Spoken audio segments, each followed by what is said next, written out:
Miss March, another letter has arrived for you. Miss March. Mrs. Kirk, the money you ordered is on the kitchen table. Thank you, Professor. Christopher Columbus, another publisher. Another rejection? I have no idea. I do not read your letters, but they keep arriving and I keep bringing them to you. I keep hoping. We all keep hoping for your success, Miss March. The entire boarding house keeps hoping. You have us all on edge. My dear Miss March, I read your story. Well, he's read it. Unfortunately, I found your tale tasteless and vulgar, not at all suitable for my readers. My advice to you...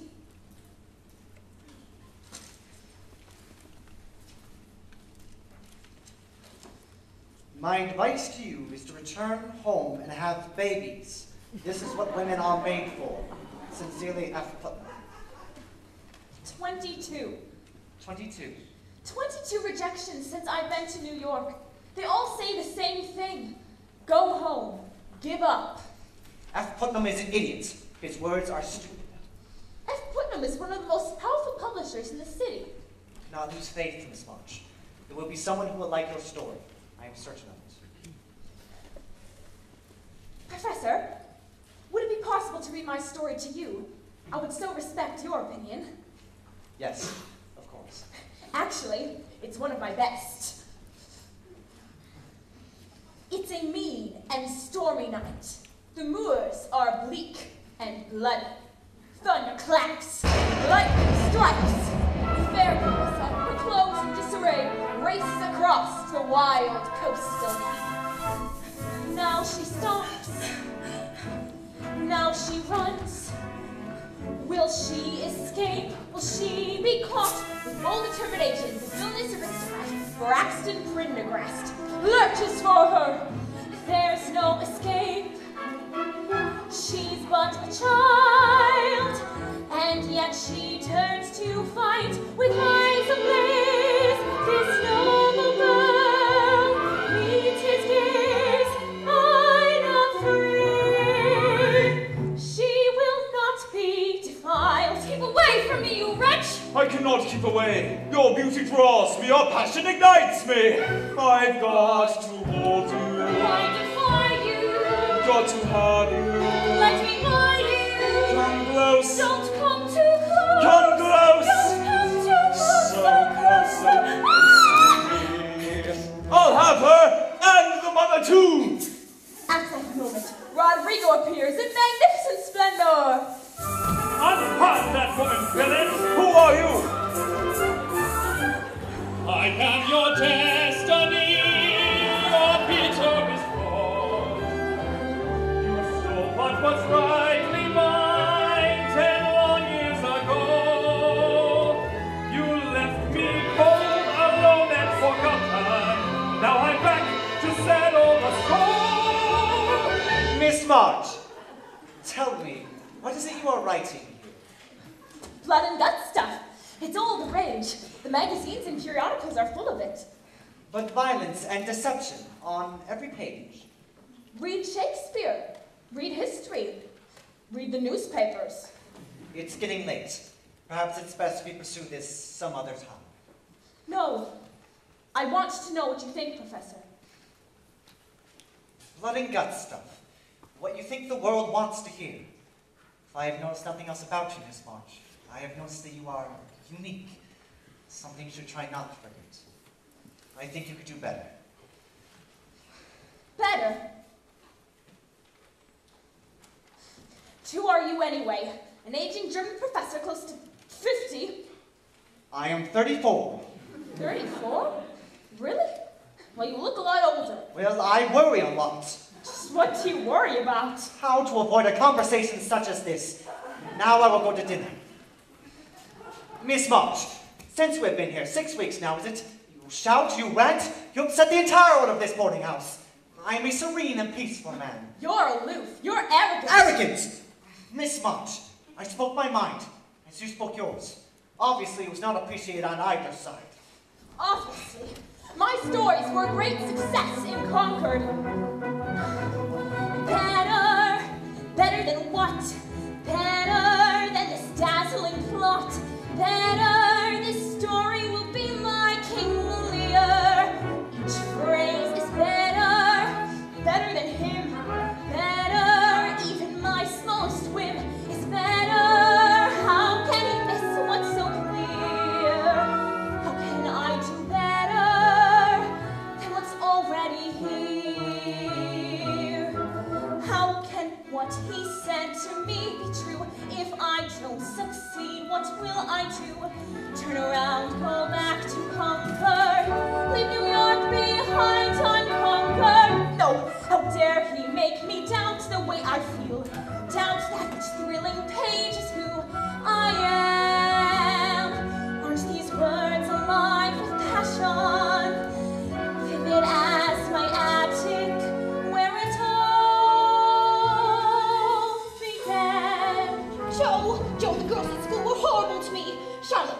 dress was ragged and my nose was flat. Joe, I hate being a governess.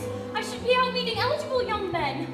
It's going to be a dismal Christmas, but with Father away, no money for presents. Meg, Amy, Joe has a surprise for us. Or was I better when I was home? Listen, everyone, I have risen to the occasion this year and written us an operatic tragedy. And we're going to perform it for Christmas. No, I can't. Not with my flat nose. Joe, do you really think we should? What, with this war? When have we let anything defeat us? Years from now, people will talk about us. One Christmas Eve, 4 penniless and ragged sisters put on an operatic tragedy for all of Concord. All of Concord? Filled with blood, guts, 2 massacres, a masked ball, and several heart-wrenching scenes. We'll dim the lights, the crowd will hush. We'll start the overture and Beth will surely blush. And when Clarissa starts to plead, Christmas will exceed our finest dreams. Joe, do I die again in this one? Yes, maybe we'll die like none before. The world will shudder when your body hits the floor. For when Rodrigo makes you bleed, Christmas will exceed our finest dreams. Now, Amy, as Clarissa, only passion is permissible. This tragedy depends upon the fire in your eyes. And Beth, when you're the mother, you'll be noble, you'll be pure. All hearts will melt the moment mother cries. Let us begin. Aha! Woo! Mother, dear mother, do not cry. No. Expression from the heart. Mother, oh no, dear mother, do not cry. Mother, oh no, dear. Joe, I am teased and ridiculed at school, and all that concerns you is your silly little tragedy. I know you're tired. I know it's hard. But we will triumph when Rodrigo yells on guard. Our success is guaranteed. Christmas will be thrilling. Christmas will be gory. Christmas will exceed our finest dreams.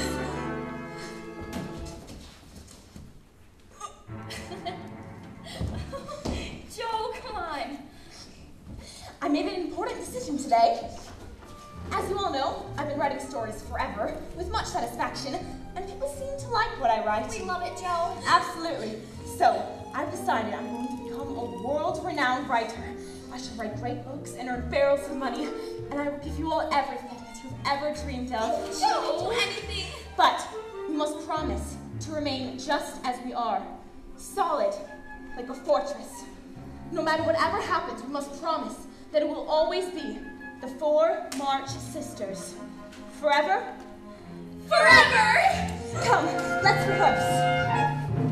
Mother! Oh no, dear mother! Let no one! No one! I've got my boots and hat, my mustache is their spirit soul. I'm making success is guaranteed. With curtains on Christmas will be through. I shall whisper softly the warning.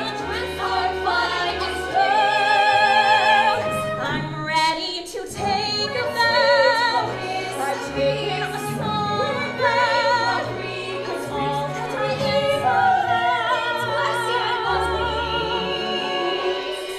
my dearest Mama, there will be Christmas after all. Christmas will exceed our finest dreams.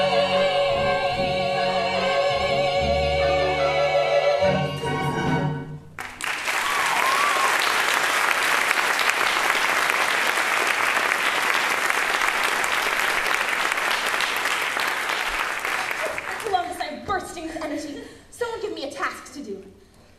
I want you to bring Father home. I shall write President Lincoln tonight. Another. I want you to get Annie Moffat to invite me to her Valentine's Day ball. I'll wring her little neck if she doesn't. Another. I want you to get us a Christmas tree. Rodrigo will go chop one down immediately. Where? There, across the road. But that's on Mr. Lawrence's property. You'll go to prison for it. Prison? What care I for prison? Joe is an incredible human being. Look, it's Mr. Lawrence. He's standing there by the window, glaring out. He looks sinister. I think he looks sad. I wouldn't be sad living in such a house. Has anyone ever been inside? He'd never let any of us in. They say he's a very angry and bitter man. Joe's gonna get us all in deathly trouble. No, we'll be known as the family with the criminal sister. What criminal sister? Marty! What is going on here? Joe's written an operatic tragedy. She's inviting all of Concord to come see us perform it. And I'm the mother in it, and I die in it. But it's a beautiful death. And I play Clarissa, who's very sweet. It sounds wonderful. Oh, Marmee, it's Joe's best. Tell us about your day. Well, we needed socks and blankets for the Soldiers' Aid Society, and a letter came from Father. Read it to us, Marmee. Where's Joe? She's outside. Read the letter, Marmee. We'll wait for Joe. She may be ours. I want to hear about all the things you did. I didn't just Rodrigo has returned. Joe, Marmee, where did you get that tree? I borrowed it from Mr. Lawrence. We'll take it back immediately. Take it back? It's like bringing back a chicken after you've chopped off its head. Do let us keep it. It is Christmas, Marmee. No, destroying someone else's property Well, is... we could take it to the Hummels. They have so little. Good. The tree goes to the Hummels then. Now what about Mr. Lawrence? What about him? Mr. Lawrence!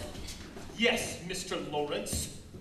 You! Me? You cut down my perfect Douglas fir. I should have you arrested. I'll make it up to you, sir. How? I'll plant 6 more. 12 And I'll chop your firewood for a few days. weeks. And I hope such an incident never happens again. You've ruined my day.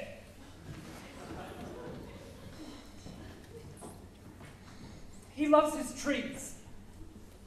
I'm Theodore Lawrence III, but everyone calls me Laurie. I've come to live here, in Concord. I can play the piccolo. I can sleep standing up.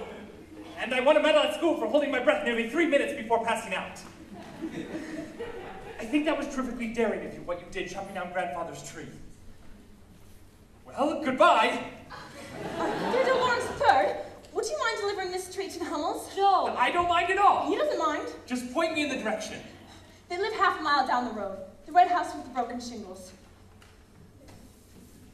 Merry Christmas. Merry Christmas!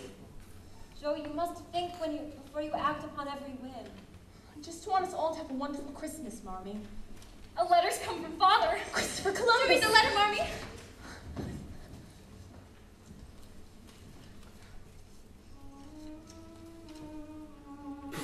My dear wife, the war goes on and on. The end seems nowhere in sight.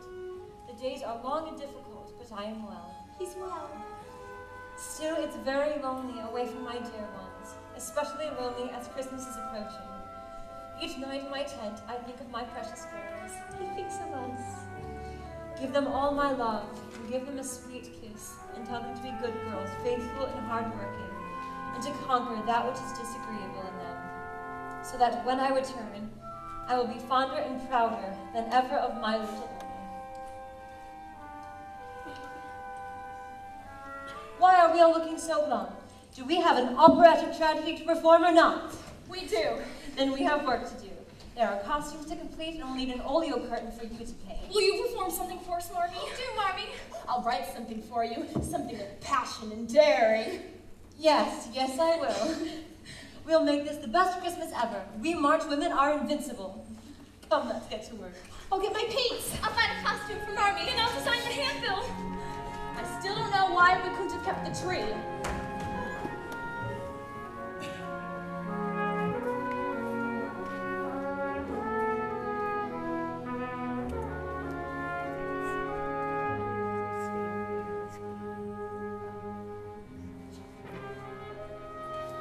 My dear husband,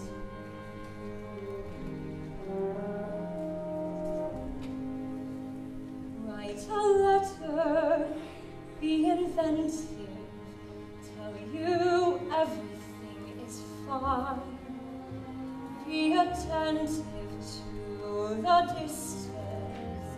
Send my love with every line. Every word should bring you closer and caress you with its tone. Nothing should remind you that I am here alone.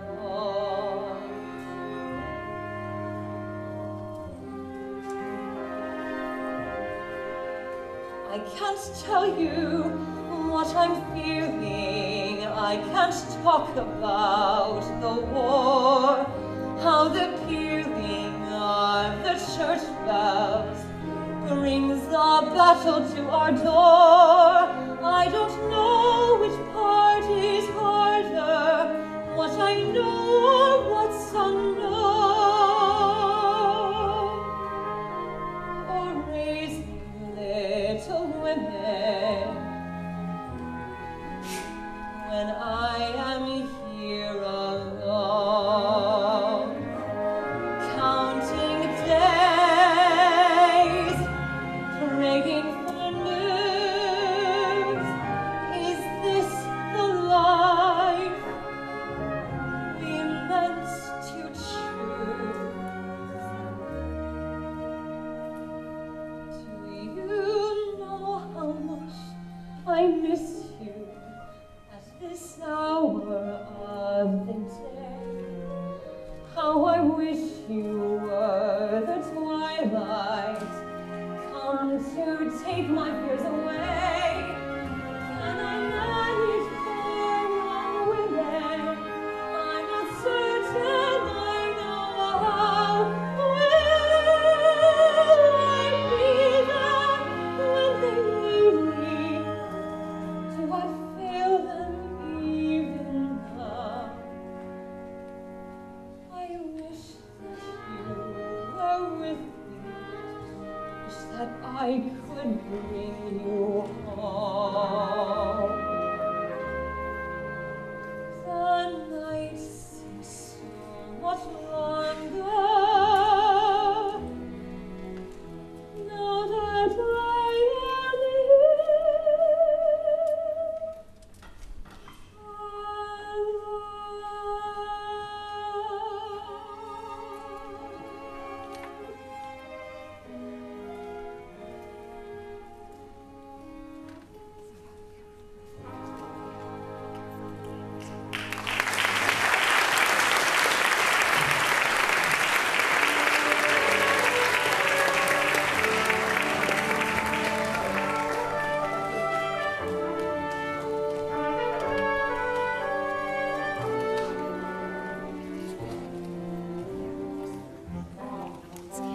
Josephine! Josephine, is that you? Good morning, Aunt March. Do you know the hour? Almost 10, I believe. Your workday begins with me at 9. You've missed reading to me, and still haven't repaired the latch on the cellar door. I got delayed finding you this beautiful flower. Don't trifle with me, Josephine. You were dawdling. Wasn't dawdling. I was writing a story. You are what happens to a girl who has no father. I have a father. Never here when you need him. Now my nephew has the audacity to be an army chaplain when he can't even support his own family. Josephine, listen to me. You are on the verge of womanhood. Christopher Columbus. You go about writing senseless stories, constantly trying to save the world, and you can't even save yourself. I don't need saving. There are many pitfalls a girl can fall into. And Josephine, you are headed towards all of them. Now, I want to see you shine. Even if you're not rich, you can at least marry well. I'll never marry. You'll marry. All girls marry. Well, I'm not all girls. With a good marriage, you can have power. Take your place in society. I don't give two figs about society. And there is little point in our having this conversation. It's clear to me I could never take you to Europe. Take me to Europe? It was an idle thought of mine. Aunt March, do you know how important it is for a writer to travel? It's It's been my dream, Aunt March. We earn our dreams in this world, Josephine. It's foolish of me to think you could ever change your ways. I could try. You could never bend your will. You could never follow through. You could never bite your tongue, though your tongue be split in two. If you want to live your dreams, these are things you have to do. How could you change? You can't, not you. I could change if I wanted to. Could you practice self-control? Could you possibly be shy? Could you wear a corset tight in the heat of mid-July? There are rules you must obey, every one which you defy. How could you change? You won't, that's why. Yet somewhere deep within my heart I do believe you could captivate the world. If you would change, there is so much you could achieve. In time you would succeed and travel very far indeed.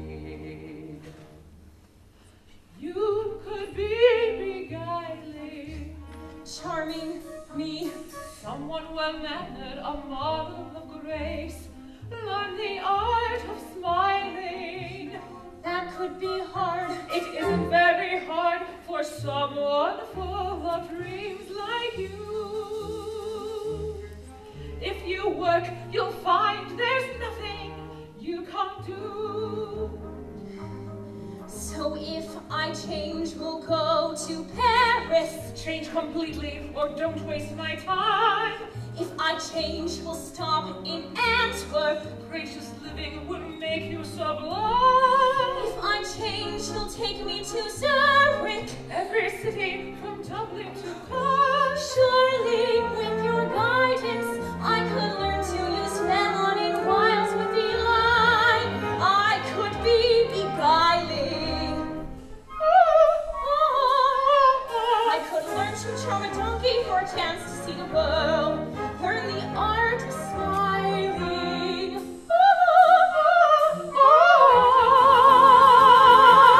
I could button up my mind and keep my thoughts perfumed and curled. Yes, I surely think I could. If you could, that would be good. There's nothing that I wouldn't serve to see the world. I could do it if I tried. I could do it by sheer will. All you have to do is work to acquire any skill. These are things a girl must do when she has dreams she must fulfill. Change how you walk and how you talk. Change how you think and how you are. Hold my breath and hold my tongue to what it takes to travel far. Could you? Could you? Could you?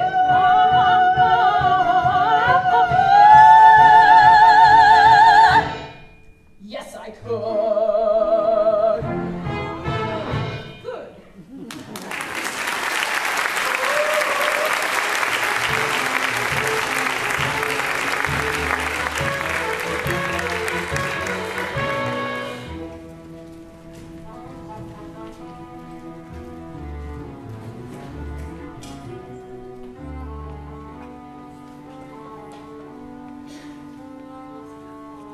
Girls, it's getting quite late.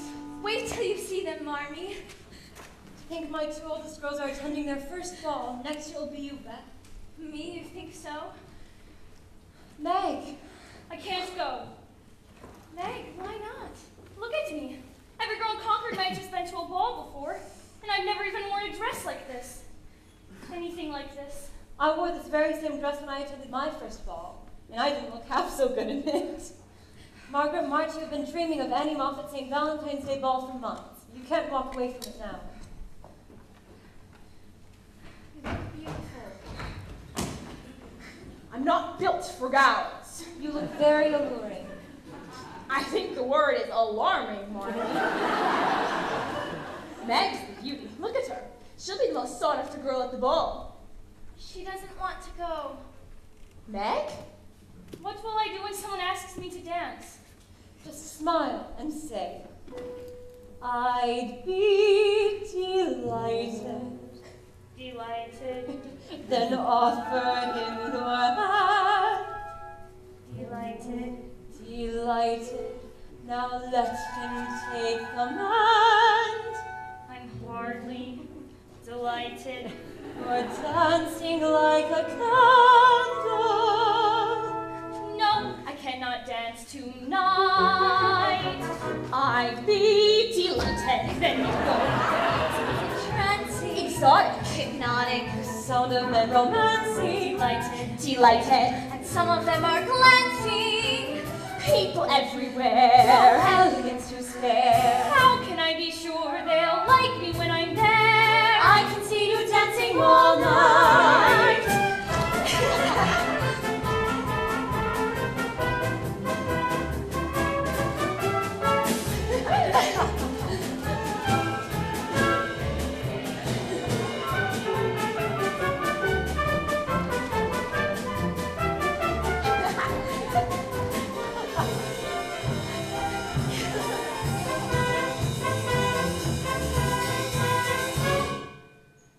I'd be delighted, delighted. So glad we were invited. Delighted, pay the coachman. Delighted, provided success has been decided. Come on, which one to choose? Won't have no time. Delighted,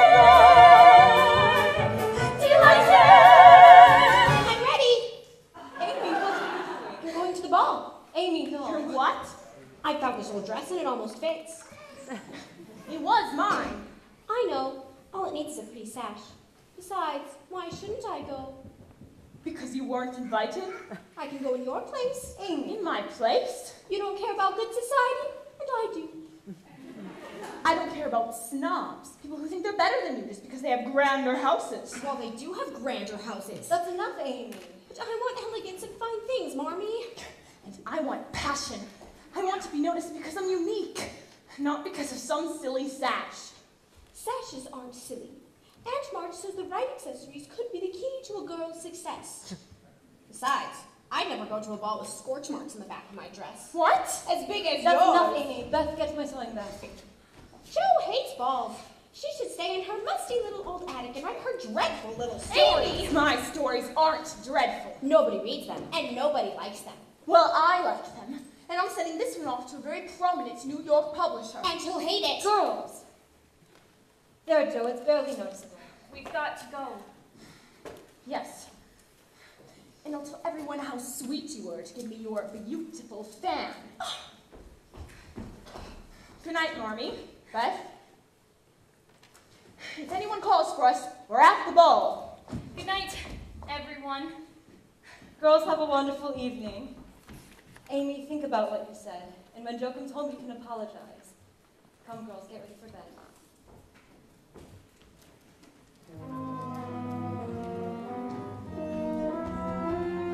Amy?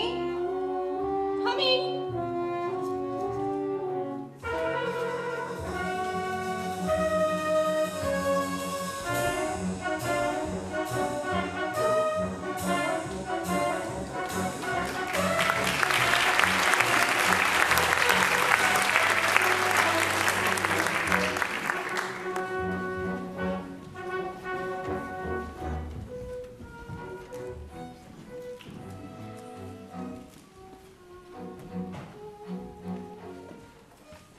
It was an accident, Joe. I swear, Meg. Mrs. Parrott kept moving in on me like a mountain lion. She had this gigantic ear trumpet and she kept shouting at me. What's that you say, my dear? She's deaf. She got so close, I spilled my entire glass of punch on her. Oh, Joe. And then, Annie Moffat said to me, "Can I be of help, Sally?" Sally? Who's Sally? I think that's her dog. I ought to box her ears. Joe, don't! Joe, wait! Wait. We'll wait here a minute, and then head back as if nothing had ever happened. Our heads held high. Yes, you're right.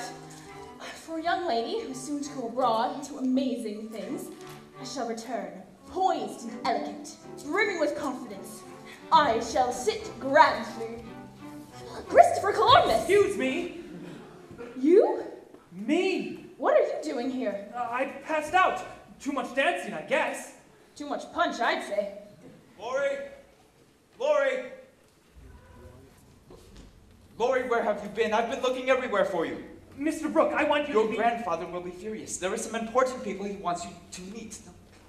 I have. These are the March girls I've been telling you about. The ones from across the way. This is... Meg, right? Yes, it is. And that's Jo. She cuts out firewood on occasion. This is Mr. John Brooke. He's a scholar from Boston. I'm Lori's tutor. Come, Lori. Sir, you've taken my dance card. Your dance card. Oh, is this yours? Sorry. So, you're Margaret March? Yes, I am. It's a lovely party, isn't it? Yes, it is. Quite lovely. So you're from Boston? Actually, Maine. I've never been to Maine before. Oh, you should go. The countryside is beautiful. Very primitive. I like primitive. Really? Mr. Brooke is a romantic. Is that so? Well, no. I read Keats and Kelly. I mean, Keats and Shelley. So do I. You read Keats and Shelley? All the time. Christopher Columbus. Miss March, would you like to dance? Meg, we were just about to join the ladies in the I'd be salon. delighted, Mr. Brooke. Excuse us, Joe.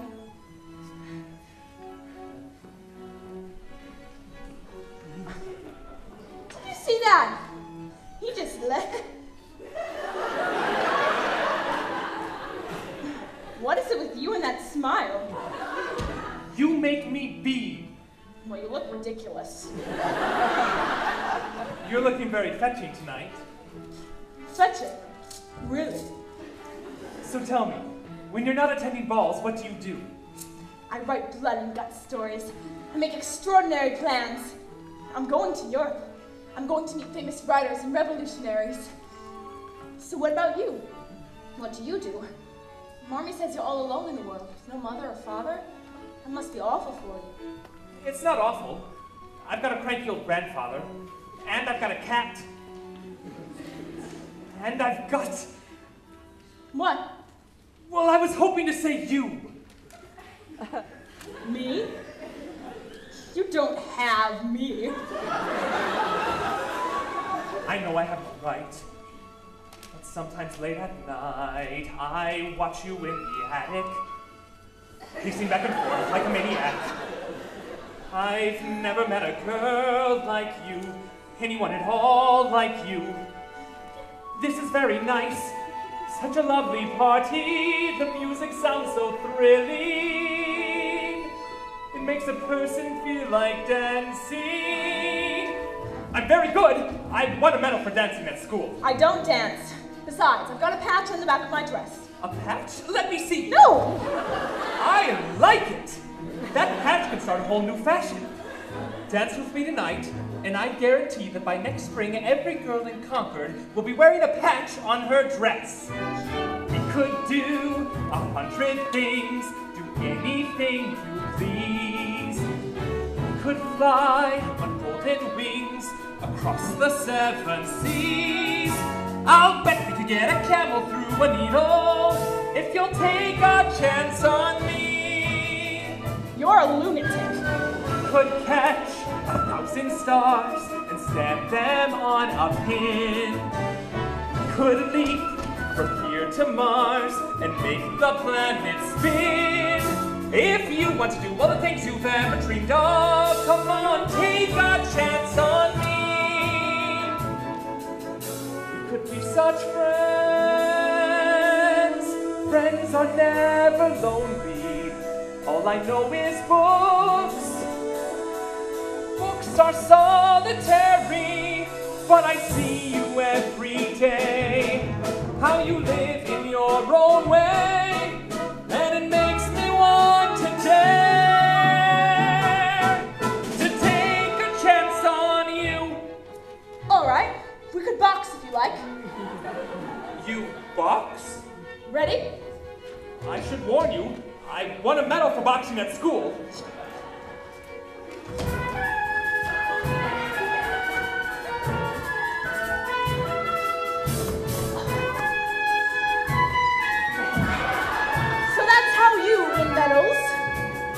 cheat. We could live a million dreams, but only if we dare. You win.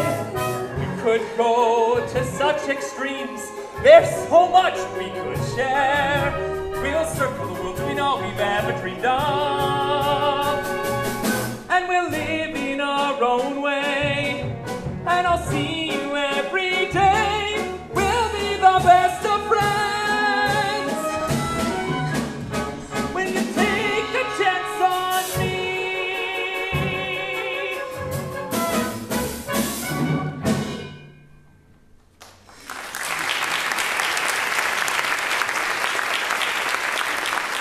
What do you say?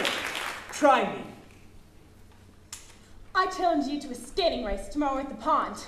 Come on!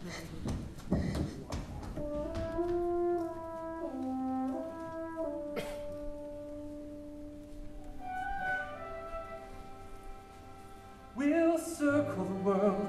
Do we know we've ever dreamed of? 'Cause you'll take a chance. Yes, you'll take a chance. Finally take a chance on me.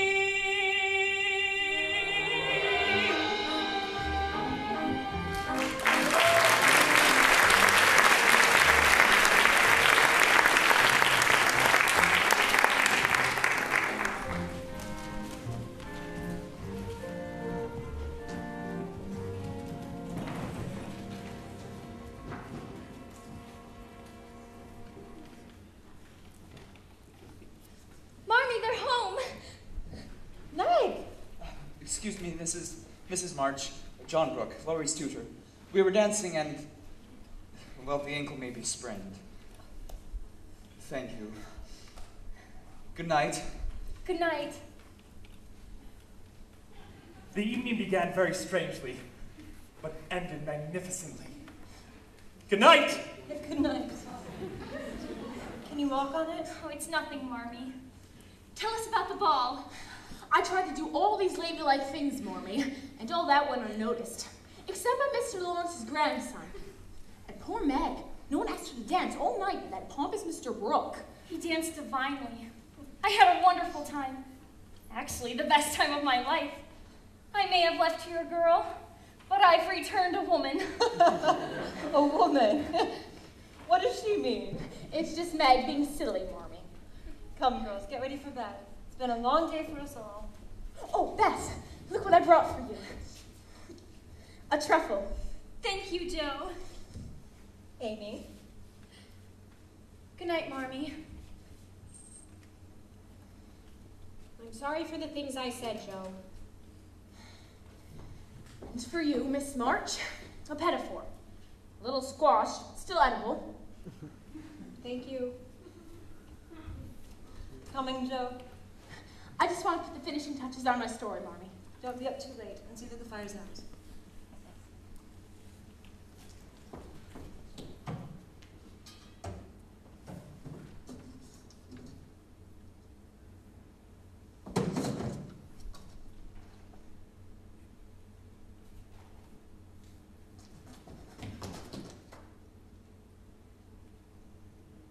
Amy? Amy? Amy, where are you? Amy! Joe, Amy? what's wrong? Joe, what is Amy? it? Amy, what did you do with my story? Nothing. What did you do? I was working on that story day and night. I burned it. Amy? What? And I'm glad I did. Oh, I ought to choke you. Go on, I bare my throat to Girls, stop! Hold up. What has got into you both? She burned my story. Amy, what did you do? She deserved it. No, Amy, she did not deserve it. You did an intolerable thing. Marmee! You destroyed and meant the world to Joe. Joe has everything. What do I have? I read dresses with patches. I read a story that my sister burned. Could have given me the invitation. The invitation was meant for me. Time will come, Amy. No, my time will never come. I'm always forgotten. I'm always last. I'm never invited anywhere. I'm nothing special. That's enough, both of you look at me. I cannot demand that you two love each other. But I do demand that you live together with respect. I hate how I look. I hate this gown. It was mine. I want something that's mine. And I'll take back that fan.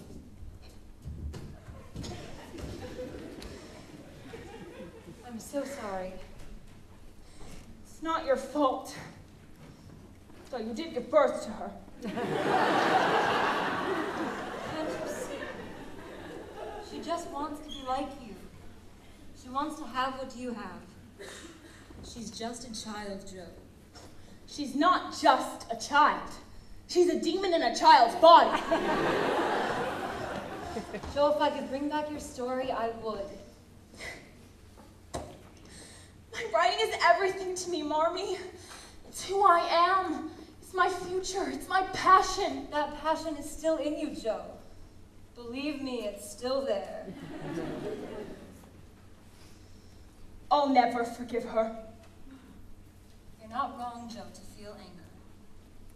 But if you build a wall between you and Amy, the one person that may end up getting hurt is yourself. And I couldn't bear that. Try and get some sleep.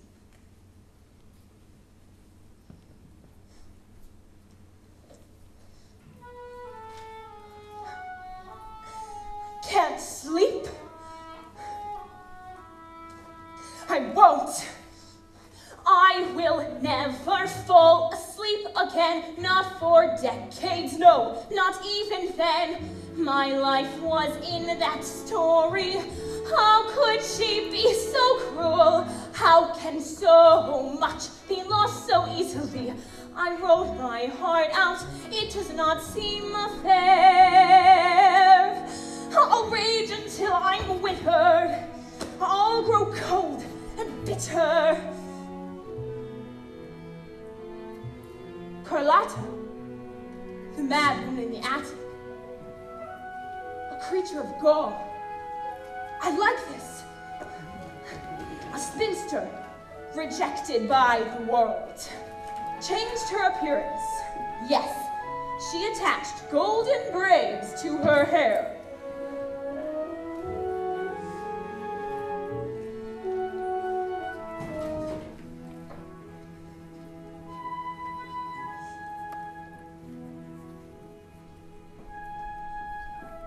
How long has it been snowing?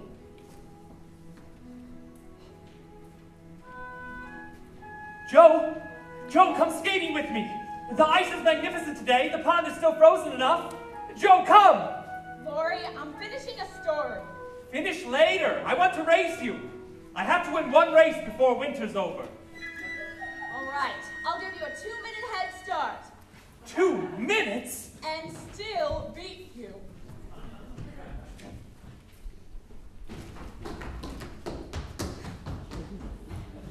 Go with them. Joe doesn't want me. Go anyway. She hasn't talked to me in 3 weeks. I drew that picture of her with her beautiful hair and she just ignored it. Besides, my ice skates don't fit me anymore. Take mine. Can I really? Oh, thank you, Beth. I hope one day I can be sweet like you. You are sweet. Watch where you're going. Sorry, Mr. Lawrence.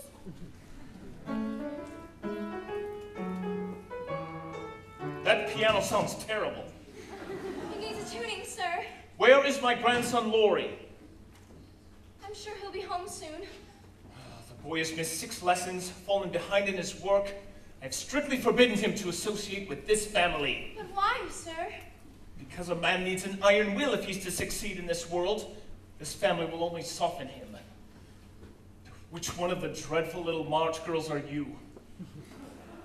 I'm dreadful, Beth.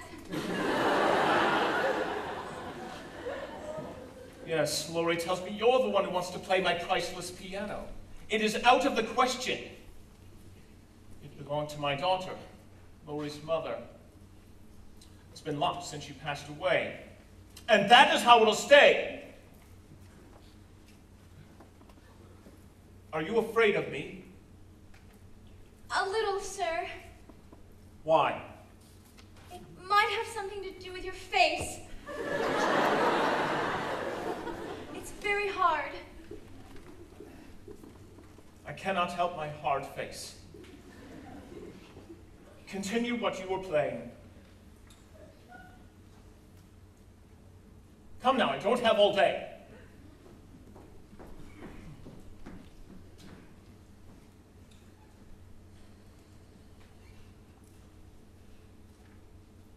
Well, go on. If you say, come with me off to Massachusetts, then to Massachusetts we will go. We will buy dishes there, maybe even 2 sets. Buy the finest china, then we'll dine a while on cream Susettes.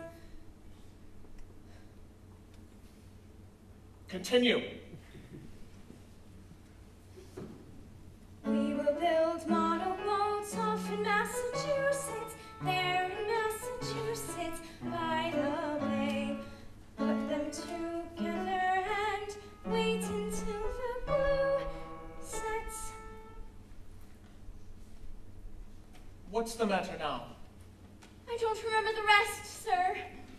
While we wait, we'll polka for the folk along the parapet. To Massachusetts, Yes, we're off. to where the shops are sweet. We will play minuets off in Massachusetts, Boston, Massachusetts, Beacon Street. If you say, come with me off to Massachusetts, then to Massachusetts we will go. We will buy dishes there, maybe even 2 sets. Buy the finest china, then we'll dine a while on cream Susettes. Yes, we're off to Massachusetts. Yes, we're off. Yes, we're off to where the shops are sweet. We will have no regrets off in Massachusetts, Boston, Massachusetts we. Boston, Massachusetts, we. Boston, Massachusetts we repeat.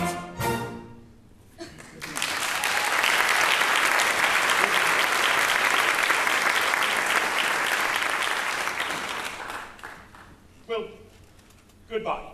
Goodbye, sir. Come visit me tomorrow. I'll find the key to that old piano, and we'll see if it has any music left in it. Will you come? Yes. And tell my grandson Laurie I wish to see him at once. Meg! What is it, Beth? Mr. Lawrence was here. He invited me to come to his house and play his piano. Oh, Beth, that's wonderful. He's really not as horrible as we thought. Beth, What happened? she fell through the ice. Really? She was skating by the bridge and suddenly the ice gave way. I got to her just in time. She's careless. She's rash. I just wanted to be with you. Here. I was skating so beautifully. You don't think. You know you're not supposed to skate by the bridge. Everyone knows the ice by the bridge is dangerous. You didn't want me skating near you. I love your stories, Joe. I tried to write one to make up for what I did, but I couldn't think of anything to say. So I drew that picture of you with your beautiful hair. And my big mouth. You just ignored it.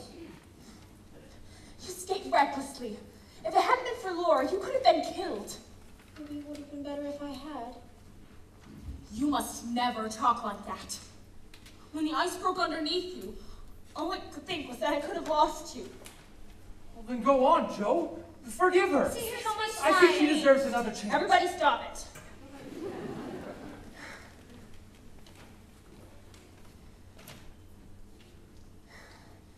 I was devastated when you burned my story.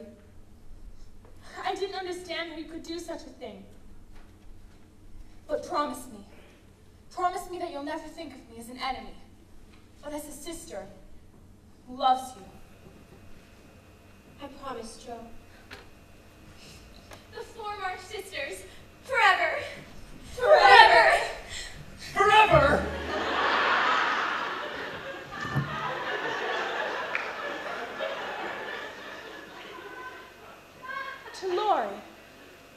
To Laurie, who saved Amy and made this day possible.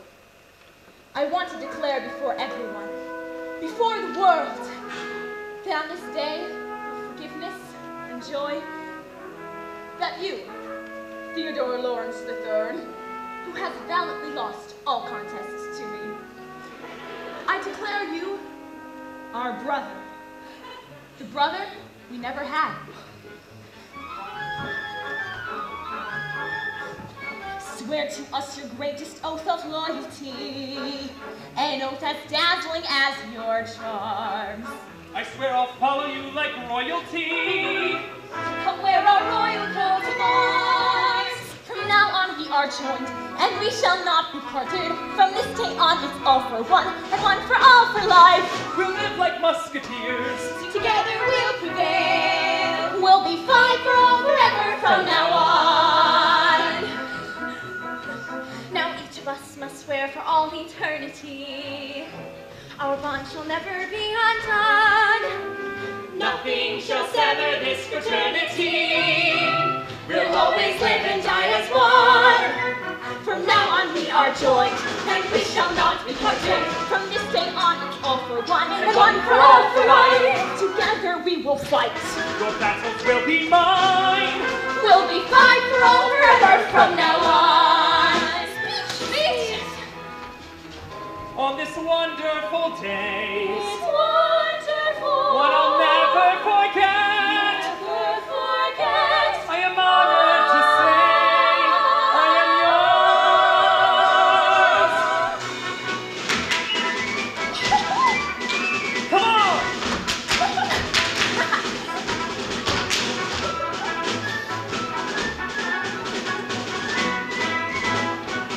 From this day on we swear that we shall not be parted. From this day on, no matter what, we'll fight for all for life. We'll conquer every foe. With our brother by our side. If John Brooke were here, he'd be our brother too. Makes it love. Consider any friend. Be loyal to the end. We'll be five for all forever. Fight for all forever. We'll be five for all forever from now on. And on. And on. From now on.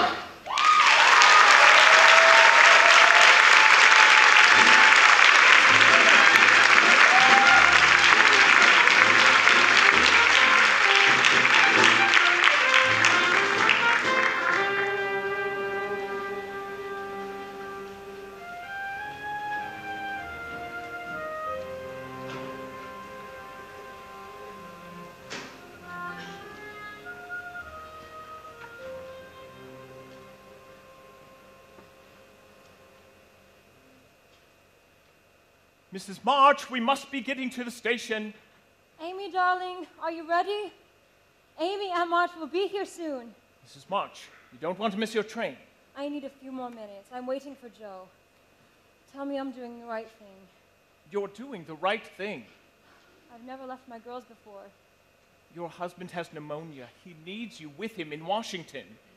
I feel like I'm being torn in two. One part here, the other I part... will look in on the girls every day. Thank you, Mr. Lawrence. I'll just take this to the carriage. Good morning, Beth. Good morning, Mr. Lawrence. I fixed you a basket of food. Thank you, Beth. Amy's almost ready, Mrs. March. She's packing up half the house. Where's Joe? I sent her to Aunt March's hours ago. She should have been back by now. I'll go find her. Amy March. How many times do I have to tell you? Pack only what is necessary. Mommy, please don't make me go to Aunt March's house. It scares me. Everything is so old in it. I drew this picture of you with apple blossoms in your hair. The goddess of spring. Here's the It's shawl for Father Father. loves so much. Marmee, I'm sorry I'm so late. I did get the money, though. Thank you, Joe. I know how difficult it is for you to ask Aunt March. I didn't ask her. I couldn't. So I went to the town and stood there all morning trying to sell my story. And when that failed, I sold my hair.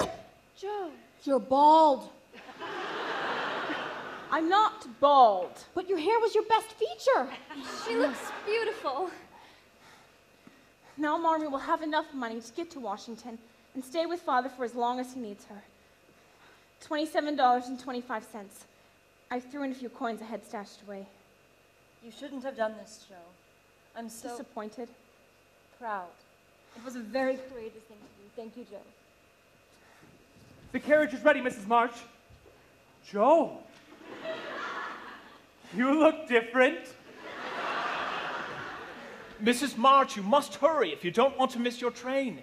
By summer, I guarantee that Lori, come, let me hold my girls. We've never been parted before. I feel awful. Amy. Don't worry, Marmee. I'll take care of everything. My dear Margaret, make certain your husband recovers. Yes, Aunt March. Thank you for taking Amy. Amy, tell Aunt March how excited you are. I'm so excited about living with you while Marmie's in Washington. Oh, naturally. No glum faces and no tears. I'll be back as soon as possible. Goodbye, Aunt March. And you'll tell Father how much I miss him and love him. Josephine! What have you done? I sold my hair so Marmee could have a safe journey to Washington. You did what? I've told you if you need money, come to me. You look like a shorn sheep. I was hoping to earn my own money. Cutting one's hair and selling it, like a beggar, is not an option for a lady. Have you forgotten our contract? I never forget it. Traveling, seeing Europe, Paris, London. You don't live up to your part of the bargain. Why should I live up to mine? But I've tried living up to my part of the bargain, Aunt March. I went to a ball. I improved my manners. I read books on etiquette. I practiced dancing with Meg. I held my tongue in several situations when I wanted to scream out. I've got a fire inside of me, Aunt March. Well, you just see how far this fire takes you. See what doors this fire opens. See what society thinks of your fire. Who cares about society? Josephine! We don't live for society. We live for what we have inside of us. We live to expand our minds, fulfill our dreams, engage in passionate exchanges. That's enough. You think you know everything, and you know nothing. As for Europe, you can forget it. Europe is for someone with a little more understanding of its rewards. Aunt March, please. This subject is closed. The subject is not closed. And if it is, I open it again. I'll get to Europe. You'll see. I'll get to Europe if I have to swim there. Hello, John. I like your haircut, Joe. And my hair will grow back. Who is this man? He's Lori's tutor and a friend. Well, see that your friend make his visit brief. Amy, collect your things. I'll be waiting for you in the carriage. I have plans for you. Yes, ma'am. John, what have you done? I've enlisted. I couldn't stand by any longer. Your own father's in the Army hospital in Washington. I have friends who will never return. When do you leave? Tonight. Meg.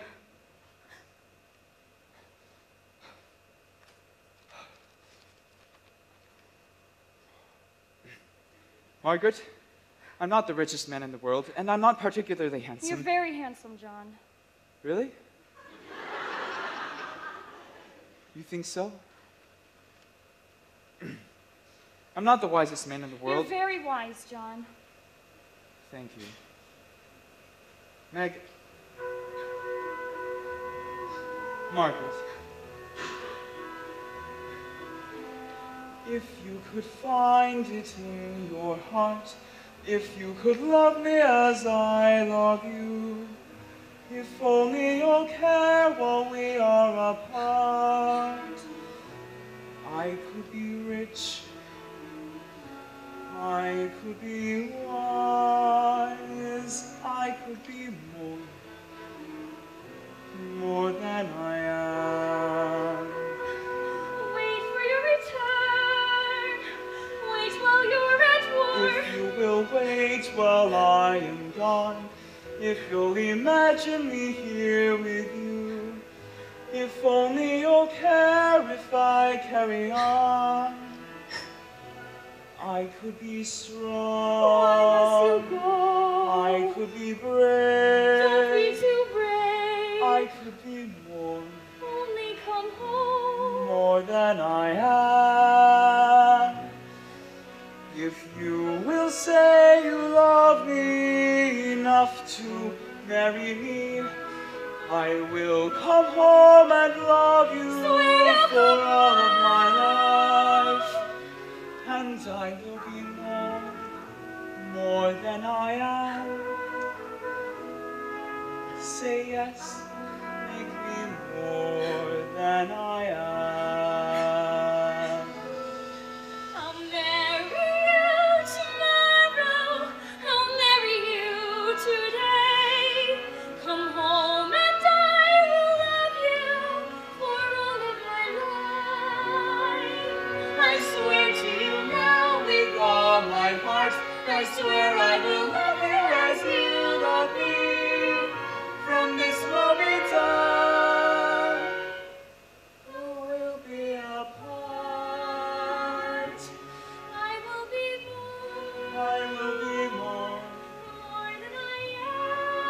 Than I am. With you, I am more than I am.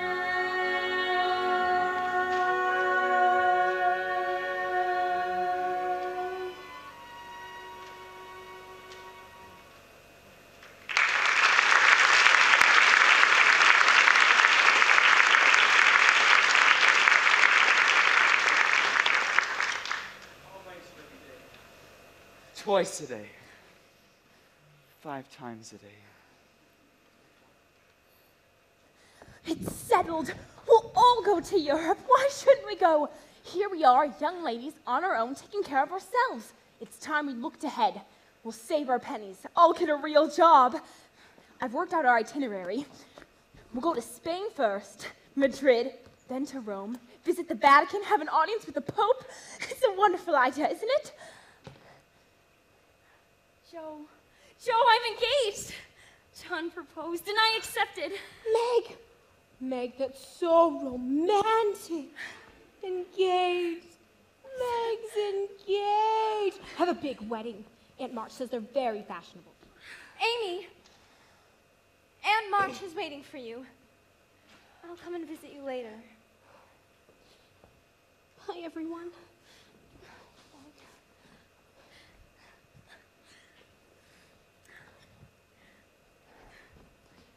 What about our promise to remain together? We made that a long time ago, Joe. I've changed. You've changed. I haven't changed. I would never make a promise one day, then break it another. Our word is everything, Meg. I love him. So you love him. I'm talking about us, Meg. We only have each other. Our future as a family is at stake. Joe. You can't turn your back on us. I'm not turning my back on you. I told you, I'm going to be a famous writer. I know. Give you everything that you've ever dreamed But of. she loves him, Joe. I do. With all my heart and soul.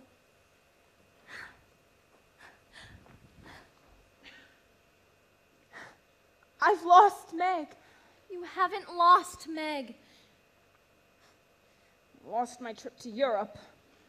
You'll find your way to Europe someday. I know you will. You can do anything. You can make the clouds disappear. It's you who makes the clouds disappear. Come, walk with me. Tell me all about your adventures today. Well, I sold my hair. Yes? Before that, I went to the town common and cried out, "Joe March is here!" And when no one paid attention to me, I recited my story, Carlotta, the mad woman in the attic.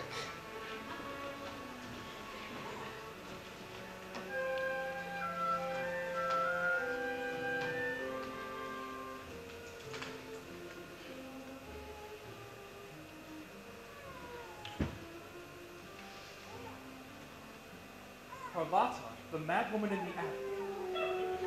A creature of gall, a spinster rejected by the world, hungry for blood, rose from the dark. Joe!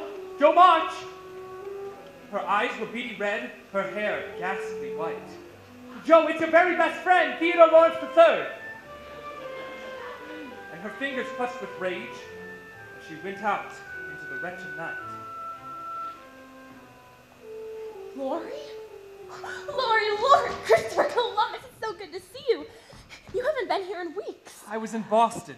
I have dreadful news. What news? With the war ended, grandfather's insisted I get on with my life. He enrolled me in school. What? I'm off to college in time for the summer session. That's wonderful news. What's wonderful about it? Leaving the best friend I've ever had? I can't imagine life in Concord without you every day. And not seeing your silly little smile. I don't want to go. But you've got to go. College. This is an incredible opportunity. Go in a minute. I'd study everything. What do you need of schools? You're going to be a famous writer. Famous. I need to tell you something. Tell me something. Ever since the first day we saw each other, you remember that day? Of course. The day you chopped down grandfather's cherished tree. I knew then that you and I would be magnificent together. We are magnificent together. My sweet Joe. For weeks now, months even, this whole year actually, I've wanted to.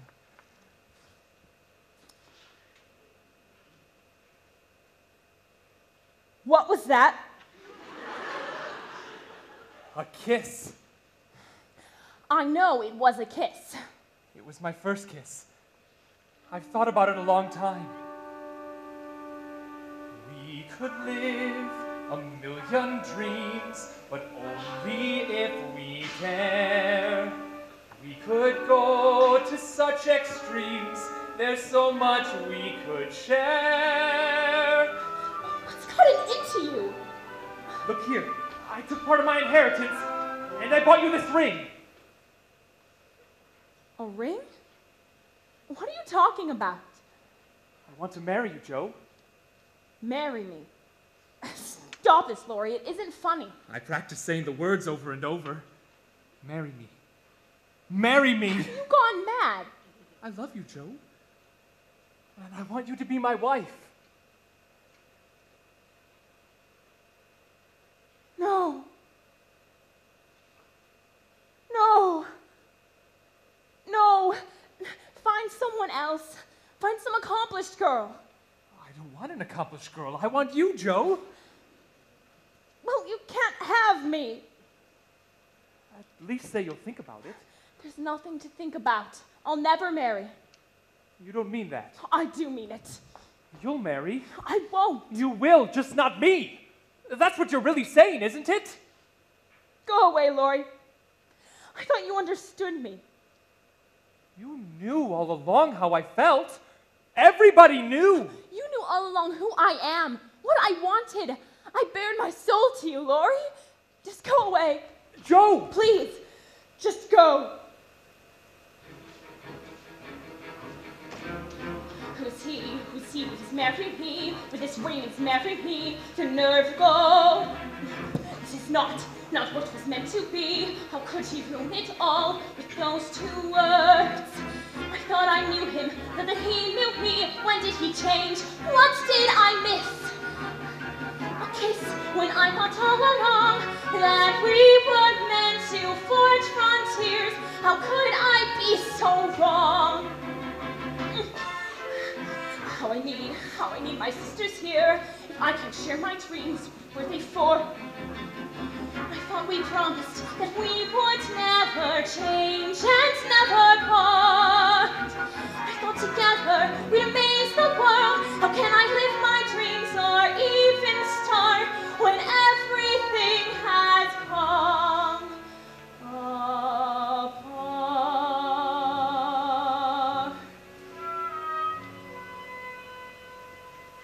I thought home was all I'd ever want, my attic all I'd ever need.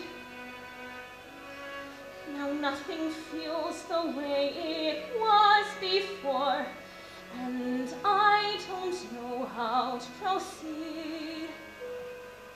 I only know I'm meant for something more. I've got to know if I can be astonishing. If there's a light am meant to lead a life like nothing I have known. I can feel it, and it's far from here. I've got to find it on my own.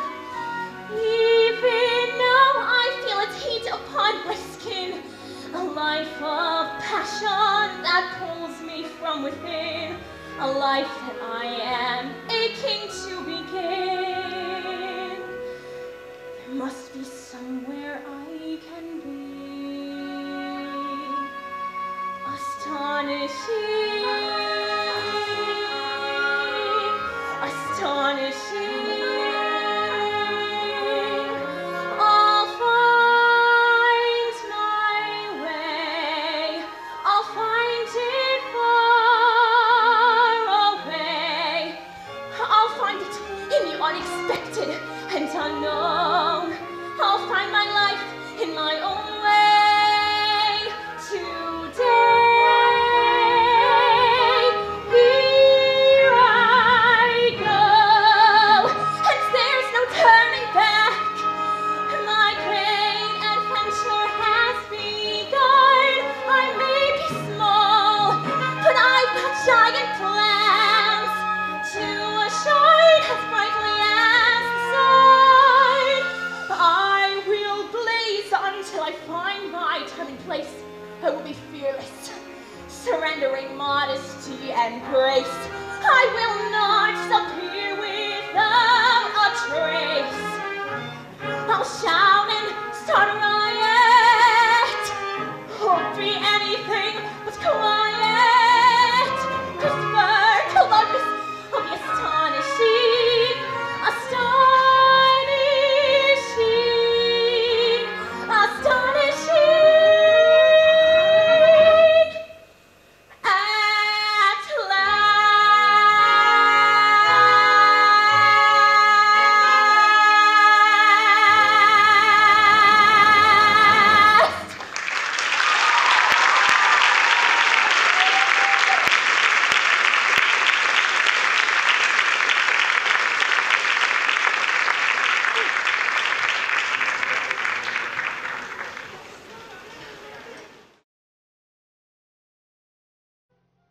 Miss March! Has anyone seen Miss March? Professor, have you seen the whereabouts of Miss March? No, Mrs. Kirk, I have not seen the whereabouts of Miss Helga! March. Do we have enough sheets for the new boarders? Ever since the war ended, Professor, people have been coming from all over. Miss March! What is it, Mrs. Kirk? She's had a telegram delivered, Professor. A telegram! She could have inherited a great deal of money. She could be an heiress. Then again, it could be terrible tragedy. There's no telling, is there? I should think as her good friend, you'd be concerned for her. We are not good friends. We are simply acquaintances. I see. Helga! You and others in this boarding house are under the impression that Miss March and I have some sort of kinship. We have simply gone places together. The theater? Yes, I took her to see Hamlet. Oh, pathetic tale it is. Very pathetic. And I've given her 3 German lessons. 3? That many? And I've taken her to lectures, to the park to hear speakers. But Miss March hardly seems to know I exist. She's preoccupied. She rushes past me like the wind. Christopher Columbus, Mrs. Kirk, have you seen the professor? Behind you, darling. Guten Tag. Guten Tag, Miss March. The word is Tag. Guten Tag means good day. I know what it means, but when you taught it to me, you said Guten Tag. I would never say Tag. Well, I'm sure you did. Well, I'm sure I didn't. All right, then. Guten Tag. And it is a very Guten Tag, a wonderful Guten Tag. And I have some amazing news. I came to New York on a dream. I knew it might take me a while, but all I've been hearing since I arrived is leave it right there on the pile. So today I woke up and decided it's time. Time to achieve, time to thrive, time to climb. Miss March, tell us what happened. Sometimes when you dream, your dream is just a guess. Sometimes when you work really hard, you don't know if you'll ever find success. So I grabbed a story to sell, and got ready to excel. Then I marched out the door and headed right for the weekly volcano press. Henry Dashwood. Now he's a man of taste. Dashwood was a fiend. He sneered at my distress, tossed my story high on a stack, but I was determined I would progress.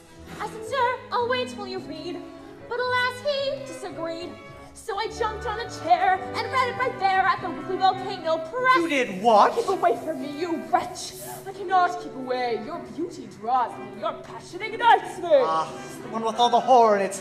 The bloodbath. That's the one. But I took to heart what you said. And I embellished. I made it better. Lightning strikes. Thunder claps. I got want to have you. I defy you. I will take you. Let me buy you. Let go. Let go. Let go. Let go. Let go. Ah! Rodrigo appears in magnificent splendor. Unhand that woman, villain! Who are you? I am your destiny, your bitterest foe. You stole what was rightly mine 10 long years ago. Run to the forest! Run! I can't! The forest is dangerous! My sister went in there and never returned. You must risk it! You must take the dark path! Your fate awaits you there! She'll never escape me! Hurry! On guard! Go now!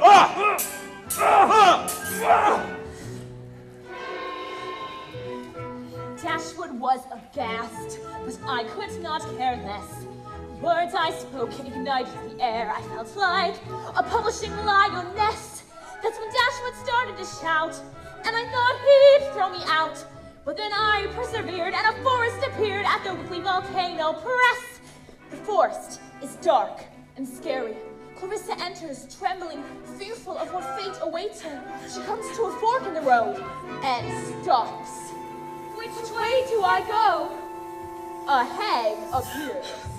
I can help you choose, but you must make a sacrifice. Give me something dear, these combs on ice. Without these combs, what will I be? Perhaps a hag as tall as me. I can't. You'll never know your destiny unless you give up vanity. I've got to know. Please show me where to go. Your fate awaits you there. The path is perilous. She avoids swamps. She loses her footing. Her shoes tumble off. The sleeve of her dress gets caught on a twisted limb. She comes to wild rapids and can go no further. How shall I get across? A troll appears. If you want to cross, you must pay me. I'm the only boat that can get you there alive. Oh, I see you wear a necklace that holds a pretty jewel. My price to get across is what you're wearing round your neck. Oh, how its glitter makes me drool. I've nothing left but this. My prospects are so bleak. You'll never know what wisdom is until you give up all your riches. Here, it's yours. Now show me distant shores. I'll take you to your fate. Sometimes when you dream, your dreams come true in extraordinary ways. Suddenly a day can be so amazing. And sometimes when you yearn, you burn the air. And someone else feels the flame you always knew was there. Stop, please! I cannot stop. Can you not give a tired old knight some assistance? I have nothing left to give. Give me your time! My fate awaits me. Can you not care for me? It's been years since I felt the touch of another hand. Then take mine, and take my shawl, ragged as it is. Your journey is complete. My sword is yours. It will protect you against your enemies. You may now return to the moors. Your fate is in your hand. Then Clarissa raced from the forest, where she raced to the moors, where she called, "I have returned, Braxton. I will free these moors from your tyranny.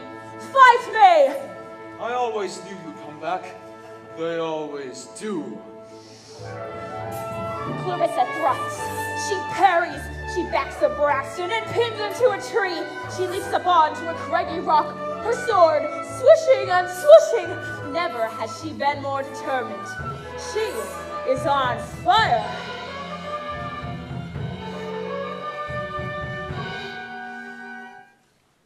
Pity, she hadn't taken dueling lessons. Out of nowhere, who should appear but the long-forgotten Rodrigo? This is your end, villain. I've waited a lifetime to destroy you. Who are you? I am your worst nightmare, Braxton. I am her sister. Ah! What? Oh! Oh!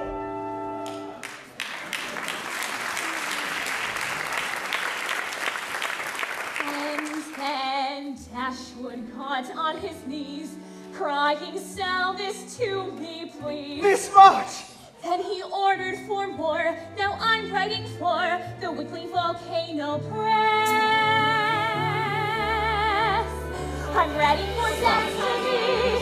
My dresses are red. I'll take one extraordinary. This sergeant must go. I will not quit. I won't be forgotten. I assure you I'm ready to take the vow. I'm taking a fall. My destiny is someone else I'll astonish the world.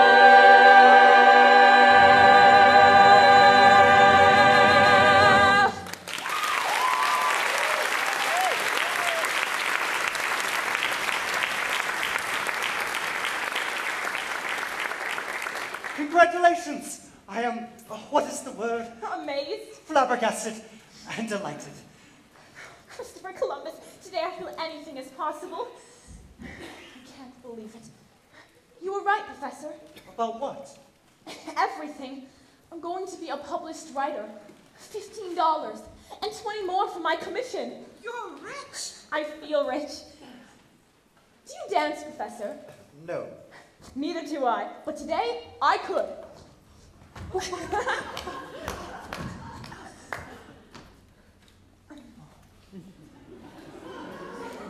We should celebrate your success, Miss March. Have you ever been to the Broadway Gardens? Are you asking me to dinner, Professor? No.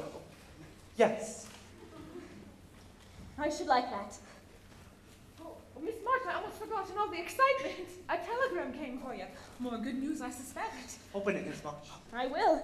Today I could start a revolution. What is it, Miss March? Is it not good news? No.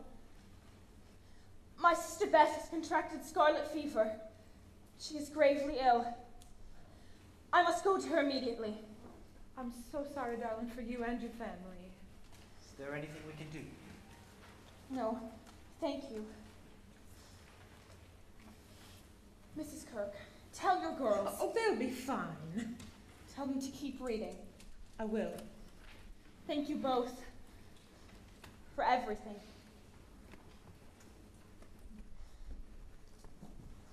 Miss March, I would like to accompany you. Accompany me? You should not travel alone.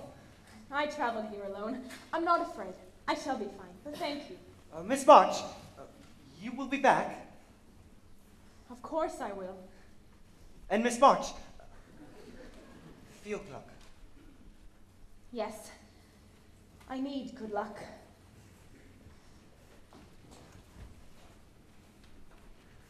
Your simple acquaintance is leaving you, Professor.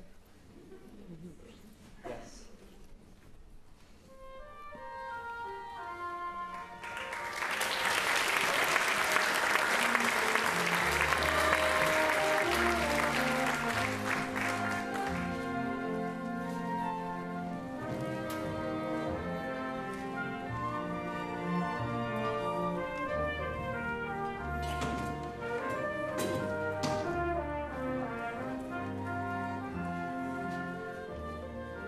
Keep pushing, John. A little further.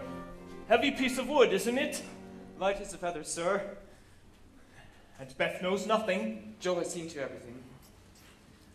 There. At last it's found a home. It's a beauty, sir. I'll let Joe know. John, wait, the flowers. It's magnificent. Oh, Mr. Lawrence, you shouldn't have. But I did, and enough said on the matter. Joe, it's in place. She's ready.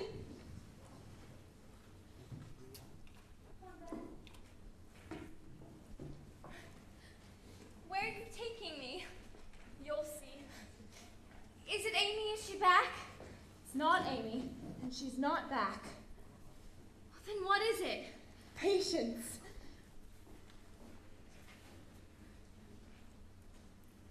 There. Mr. Lawrence? Over here. Your piano. No, Beth, yours. Mine? Larmy, no. There was no arguing with him. But why, sir? Because it kept calling, "Where's that dreadful March girl?" It missed you. Go. Sit at it, Beth. Thank you, Mr. Lawrence. I shall treasure it. Play us something, Beth. Excuse me, Beth.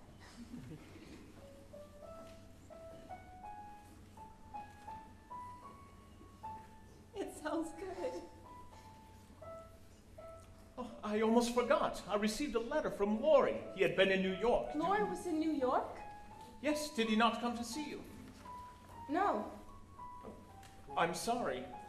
He was in such a bad way, moping about for weeks. I insisted he go to New York and do some business for me, and then go to Europe and enjoy himself. And guess who he met up with in Florence? Who? Amy and your Aunt March. Miss March, may I join you?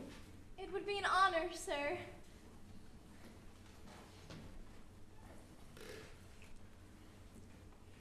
If you say, come with me, off to Massachusetts, then to Massachusetts we will go. We will buy dishes there, maybe even 2 cents. Buy the finest china, then we'll dine a while on crepe Suzette's. New York? Off to miss New York. Massachusetts, yes, we're off to where the shops are sweet.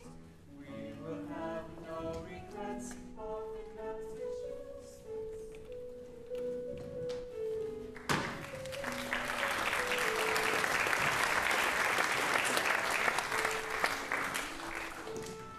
Dear Professor Bear, I've been wanting to write you. So much is happening here. My sister Meg is having a baby. My sister Beth is very frail, though I know I have it in me to make her better. I've decided to take her and my mother to Cape Cod, to Falmouth for a few days. Given all that is happening here, I don't know when I can return to New York. I miss it. I miss those volatile exchanges we had. I miss our walks in the park, to hear the speakers shout about how they would change the world. I, too, would like to change the world. Yes, of course. And how are you, sir? She asks how I am, and so how am I? My days are the usual days. I wake up, I go out, time goes by. My days are exactly the days I've lived since arriving here. In fact, how I am is amazed that this comforts me year by year. I work and I eat, there's muffins and jam. The house is nice and quiet now. That is how I am. 5 years in these rooms, reading Hegel and Kant. My mind is devoted to thoughts of the meaning of life. What more could I want? So wise and lately I find I'm uneasy all through the night. And why, even now does my skin feel explosive as dynamite? Why does my heart pound like a battering ram? How can she ask me how I am? How I am is fine, fine. Dear Miss March, there was nothing dramatic or new to report. This will be short. Morning and evening, I live in my usual way. On the day you return, you will see for yourself. Tell me, Miss March, are you happy so far? The clang of the beat of our turbulent street. Quite often I think of our days in New York. Though, of course, since you went, I have been quite content. I wake in the morning and all that I hear is the absence of sound. Yes, my peace is disturbed, but the ruckus is me as my thoughts run aground. I wanted a life by myself in these rooms, but now all around me another life blooms. Who asked me to come and to go, to leave me like that? And now she expects me to send her a note with words I spoke that would stick in my throat. Who asked me to change how I live, how I think, how I am?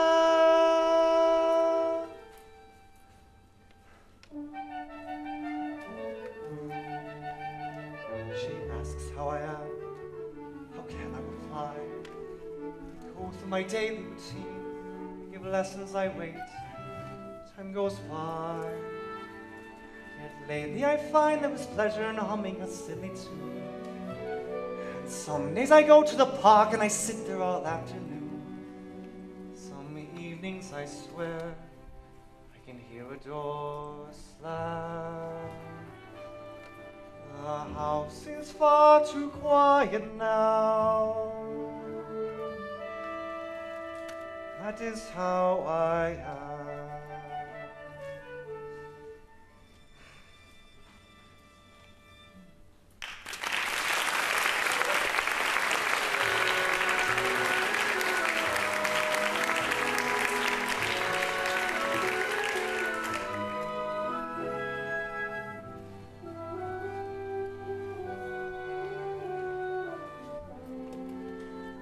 Marmy, it's so beautiful.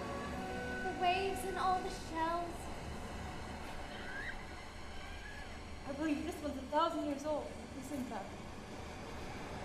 Remember how we used to talk about coming to Cape Cod? I know Jo, with her wee literary earnings, as she calls them, has brought us. I'm so happy to be here with you. Promise me, Beth, that whatever's got hold of you, you'll continue to fight it. Look at what I got. A kite for my Beth. Look at the tail. I told the man I wanted all the colors of the rainbow for my sister. That is the most beautiful kite I've ever seen. I shall leave you two. No, Marmy. Stay. I shall go and write Father a letter and tell him how beautiful the Cape is this time of year. I love you. Oh, Beth. This is a dream come true. Come out of your chair. Help me put the kite together. Tell me again about New York. It's a circus. A circus? Waltzing camels, dancing horses. Sometimes you see them right out on the street. And theaters, Beth, everywhere. And the women, are they shameless? Some of them, anyway.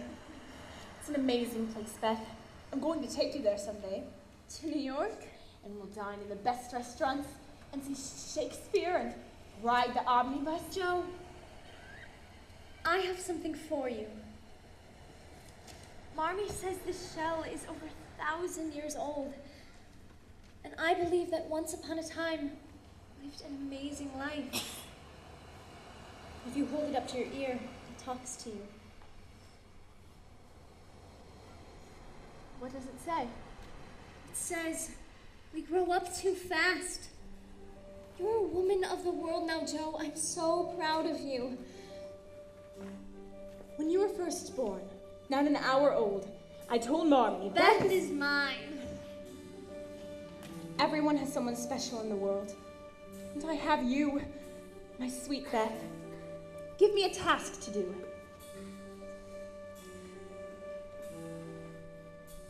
Let's pretend we're riding on a kite. Let's imagine we're flying through the air.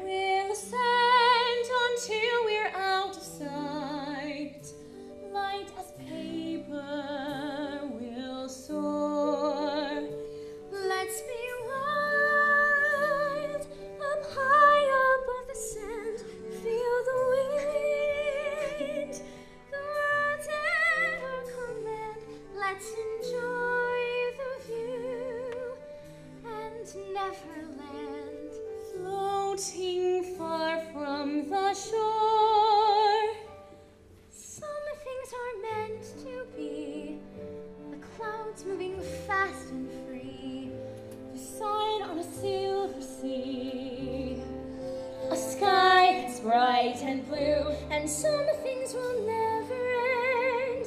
The thrill of our magic ride, the love that I feel inside for you.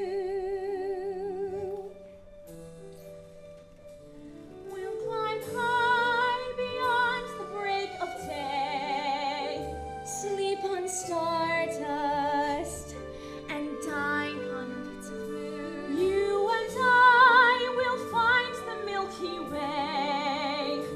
We'll be mad and explore. We'll recline aloft upon the breeze. Dart above, sail on with windy ease.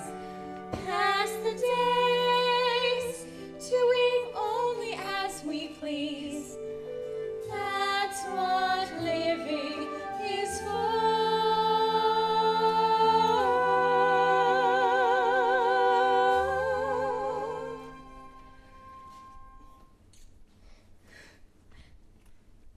Can I tell you a secret?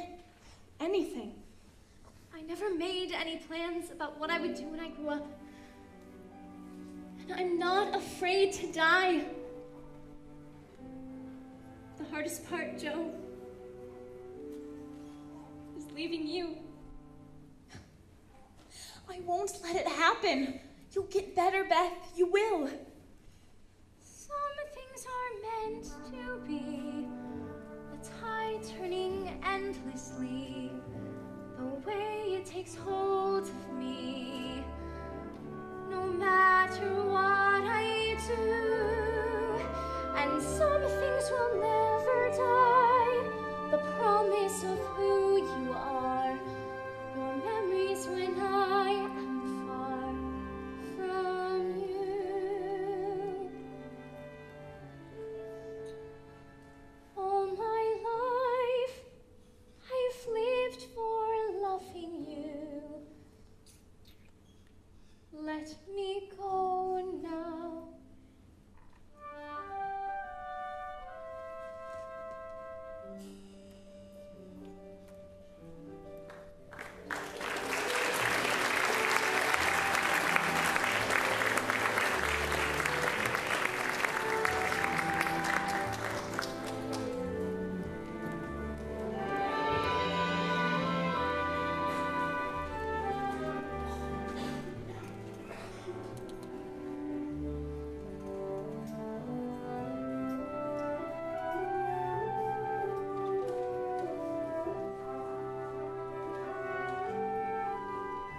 Everybody, I'm home. Oh, look at this house. Marmee, Joe, We left it in shambles and it's still in shambles. Meg. Did you see the look I gave that coachman at March? His impertinence. He caught every bump in the road. One must always be civil to a coachman, Amy. You must respect those who have the reins. Until you wrench the reins from them. Yes, Aunt March. Joe, Marmee. Amy, remember, you're a lady now. Yes, I'm a lady. Meg, when did this house get so small? As we grow grand, Amy, we find that sometimes the world around us diminishes in size. Oh, I've known people who have almost disappeared before my very eyes. You're such a dear Aunt Mart. Thank you for everything. I'll go see to that wretched coachman. Remember, Aunt March, respect those who have the reins. Very good. Amy? Meg! Amy, Marmee! Amy, look at you. You're beautiful. You're a mother now. Twins? Amy. Believe it. Neither can I. Marmee! Look at her, Marmee. Isn't she beautiful? You're all grown up. I am, Marmee. I really am. I feel older. I'm sophisticated. I can't imagine all the experiences I had.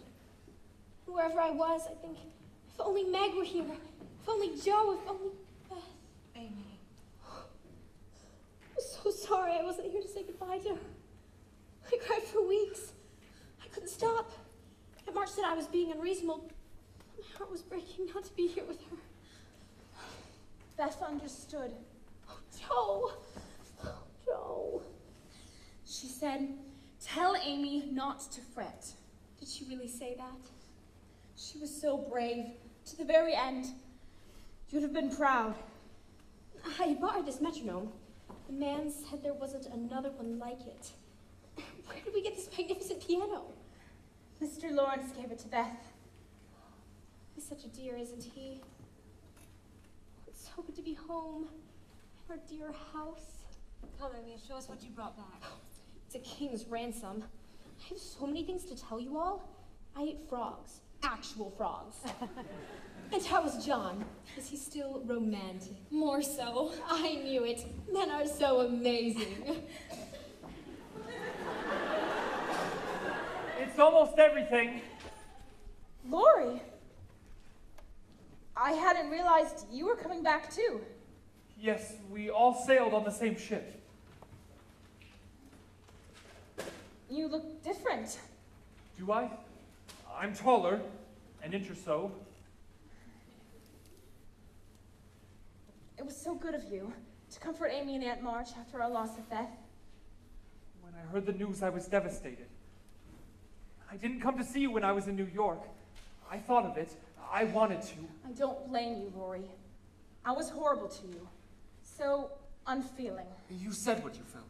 No. Guess what? I sold a story. I knew you would. Joe, I always had that sort of faith in you. I know you did. You look different too, you know. Very distinguished. I've missed you. I've missed you too. And you know, I've learned something about myself. What's that? I was never meant to fly on golden wings. Who is? You. You, Joe, you were meant to soar. Me, I was meant for more mundane things. I've decided to go into grandfather's business. I know, it's the last thing I would have thought for myself. But the truth is, I'm sort of fascinated with the prospects. I should be wily and shrewd. Oh, Lori, there you are. Amy, did you tell Joe? Tell me what? The most amazing thing. Really? Quite a thing? You tell her. No, you tell her. All right, I'll tell her. We were under the Bridge of Sighs. In a gondola. Under Italian skies. She was singing lullabies. He said he likes the way I sing. The day was ours. We talked for hours. It was amazing. I said I like fireflies. I said so do I. I told him I hate goodbyes. There was something in her eyes. I swear that bells began to ring. We found that we were so alike. It was amazing. So tell me, who proposed to who? Oh, you know. You're trying to be so discreet about it. Amazing. There we were in Venice. In a gondola. In Venice. When he suddenly stood up and shouted, "Will you marry me?" It was so romantic. Then I fell into the water. And before we even knew it, she dove in and rescued me. It happened before we knew. How could we have known? Amazing what time can do. From that moment my heart flew. We'll be married in the spring. Whoever thought in all the world we'd fall in love, and yet we did. It was amazing. Amazing. Amazing. The most amazing thing.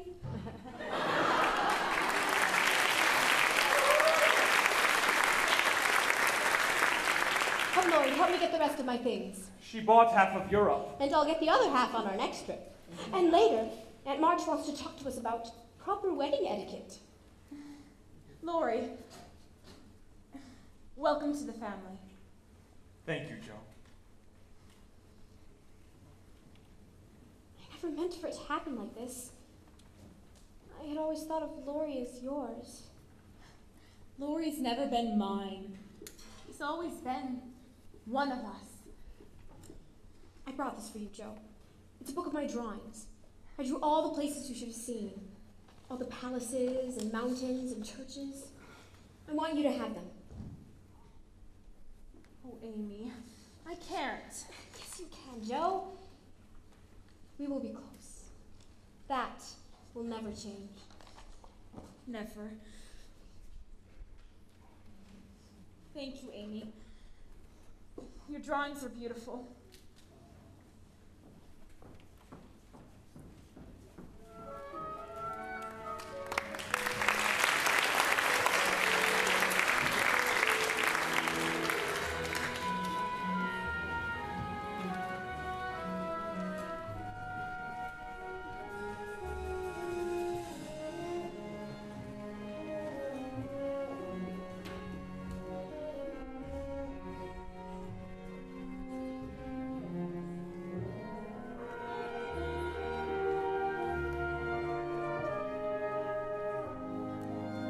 It's been a while since I've seen you up here.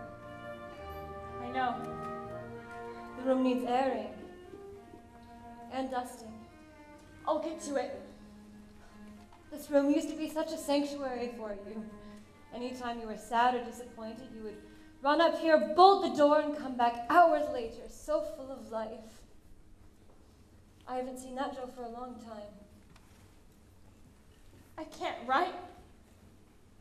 I can't do anything, really. You were right. In the past, I could always come up with something. I was always so good at that. Beth used to say, Joe can make the clouds disappear. I want Beth back. I should never have broken the promise. I should never have gone to New York. Joe! I would have stayed here. Everything would have been different. Joe! No one could have done more for Beth than you did. You could not have changed what happened. How do you manage? How do you go on day in and day out as if nothing has happened? You think that's how I go on? You're strong and wise. How can I be like you? How can I find your strength? Don't make so much of me, Joe. I never dreamed of this sorrow. I never thought I'd have reason to lament. I hoped I'd never know heartbreak. How I wish I could change the way things went. I wanted nothing but goodness.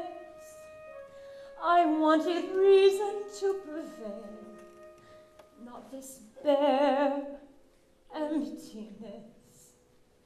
I wanted days of plenty, but I refuse to feel tragic. I am aching for more than pain and grief. There has got to be meaning. Most of all, when a life has been so brief, I have got to learn something. How can I give her any less? I want life to go on. I want days of plenty. You have to believe there is reason for hope. You have to believe that the answers will come. You can't let this defeat you. I won't let this defeat you. You must fight to keep her there within you. So believe that she mattered, and believe that she always will. She will always be with you. She'll be part of the days you've yet to fill. She will live in your bounty. She will live as you carry on your life.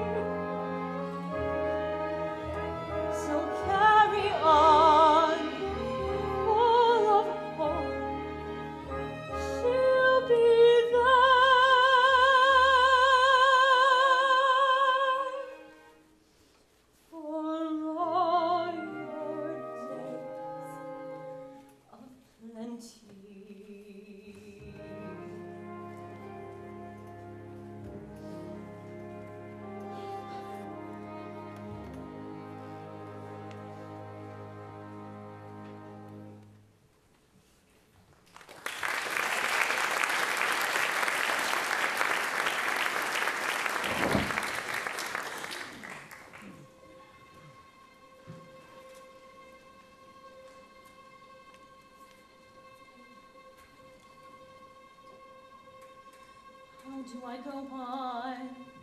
Just an empty room. All I have are memories. I need a task to do. Someone give me a task to do. I need a...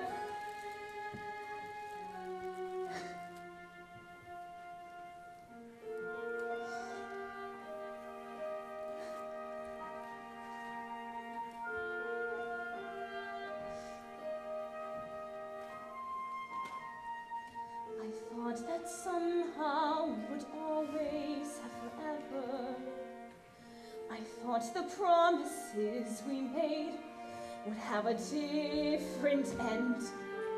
I thought the love we shared would keep us as we were.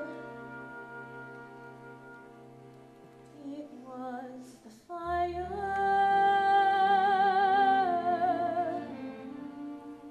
within me. We dreamed and plotted with the band on in this attic. When we were gathered here, the room became our citadel. We were amazing then, my sisters and I. They were the fire within me. In this room I knew we were alive.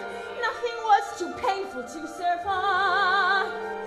We faced the world together, the four of us, forever side by side. Everything I promised was for them. I was theirs no matter where or when. How can that be lost forever? How when I gave everything with all my heart?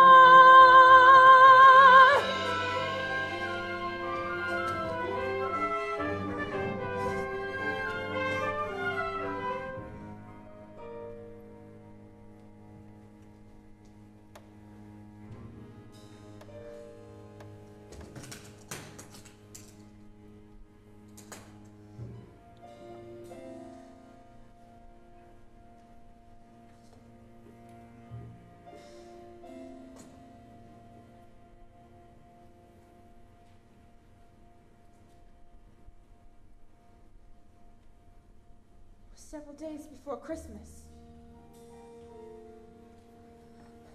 It was several days before Christmas. The four March sisters sat about the parlor and grumbled about their fate. Meg, the oldest and most romantic, said, "It's not fair some girls have pretty things when we have nothing. And it won't be Christmas without presents," said Amy, with her usual pout.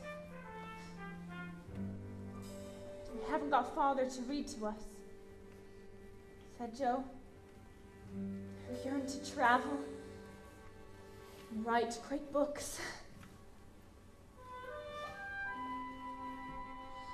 Only Beth, sitting contented, said in a tone so sweet, even angels would have listened. "But we've got each other."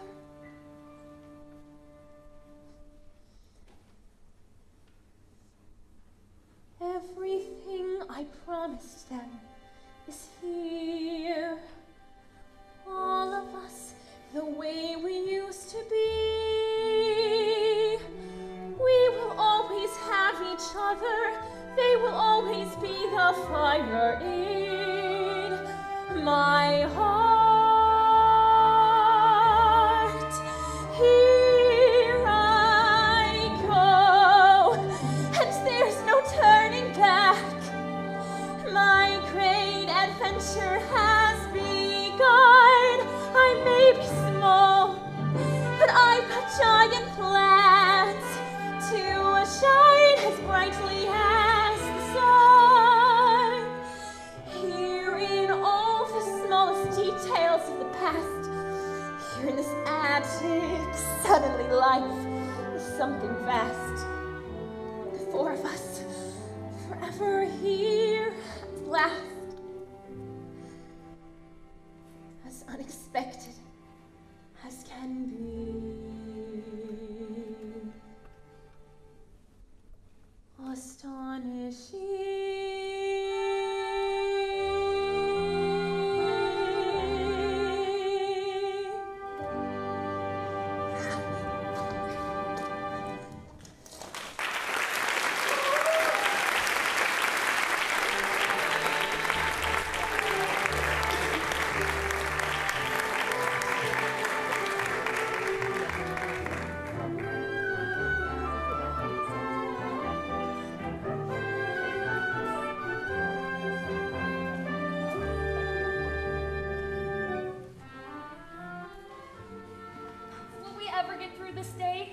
Today will be magnificent. Soon Amy and Laurie will be in wedded bliss. Meg, look at me. I can't get married looking like this. The dress is not très beau. The dress is very très beau. Why did I choose white for the flowers? Amy, come, let's finish your hair. Oh, I've made all the wrong choices for the wedding, Marmee. The flowers, this dress. You look like a Madonna. Merci, John. It was all Laurie's idea to have our wedding at our very petite maison, and I can deny mon amour nothing. Why are you speaking French? Was I that silly at our wedding? Worse. John. You were inspiring. John. Oh, John, Father's telegram said his train would be arriving at noon. You must go meet him at the station. 3 sets of silver, 2 sets of dishes, 16 chairs, 4 cut glass bowls, and all the flowers from my conservatory. I have joyfully been divested of all my worldly possessions. Where's Amy? You're not to see her before the wedding. I know. Grandfather, here's the champagne you asked for. I'll take it. I'm off to the train station. Come, Laurie, let's have a cigar before the ceremony. Tell me, are you ready to be a bridegroom? My life has never been more complete. And it looks like the rain has held up. Where is Josephine? I'll go find her. Well, tell Amy I wish to discuss receiving line etiquette with her. We have the cream of Concord society arriving any moment.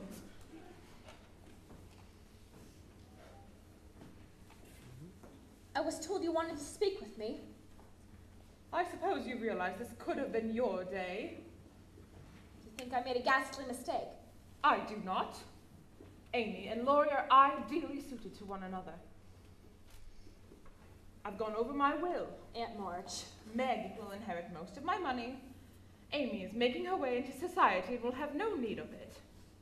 And as for you... Aunt March, I don't want... I know you don't want anything, and yet you want everything. Josephine, every girl, every woman needs something to fall back on when things get bleak. I'm leaving you my house. Your house? Do something worthwhile with it. Make it a library or school. That's very generous of you. Thank you, Aunt March. I don't like that dress. It's one of your old ones. Well, it looked better on me. Joe, there's a strange man at the front gate asking for you.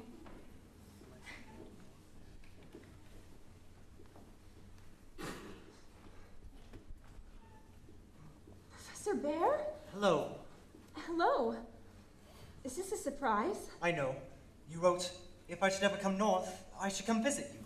Yes. But You never thought I would do it. No. Well, I did it. I'm here. Should I go? No. I'm not intruding. You're not intruding. Come inside. I'll introduce you. No, not yet.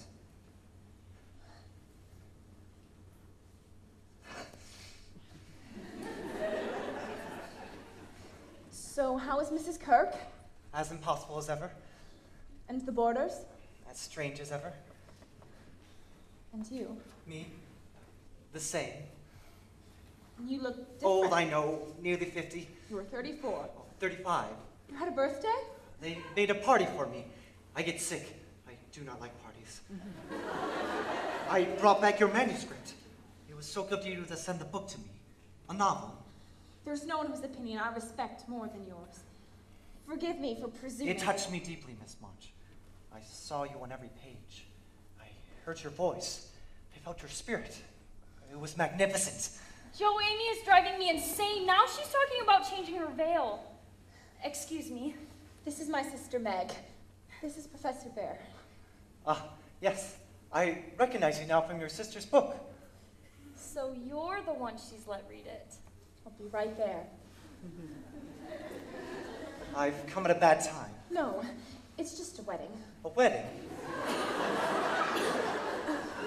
I've often thought about you, Professor. I wondered how you were. I bought a kite. You bought a kite? Soon after you left, I bought a kite and I took it to the park. I never had a kite. You know, you were right to think I was old. No. I was old. But since we met, everything is different. Everybody noticed. My students even, they say, Professor Bear, you are smiling today. Miss March. Joe. Joe. We are not at all alike. We have our differences. May I be blunt? Be blunt, by all means. I think perhaps it looks like rain. The sky gets bluer by the hour. The water falls in little drops. That's why it's called a sun shower. Ah, and now it stops.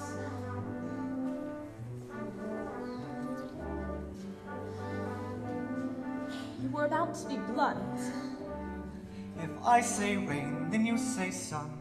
If I say yes, then you say no. It seems before we start we're done. We even argue at hello.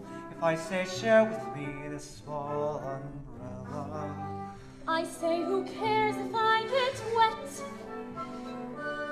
We are as different as the morning and the night. No, we're as different as the winter and the spring. We always seem to fight. Disagree on everything. And yet, you make me smile, you make me laugh, you make me care. How can I explain inside my heart I feel the pain when you're not there? Though we are not at all alike, you make me feel alive. If we had that in common, that one small thing in common, love could be like a small umbrella in the rain. Josephine! Christopher Columbus! Yes, all right. Who is this man? This is my Aunt Marge. This is Professor Bear. Oh, call me Fritz. Fritz? Is that your name? Fritz? Did I not tell you? No. Well, bring in Fritz.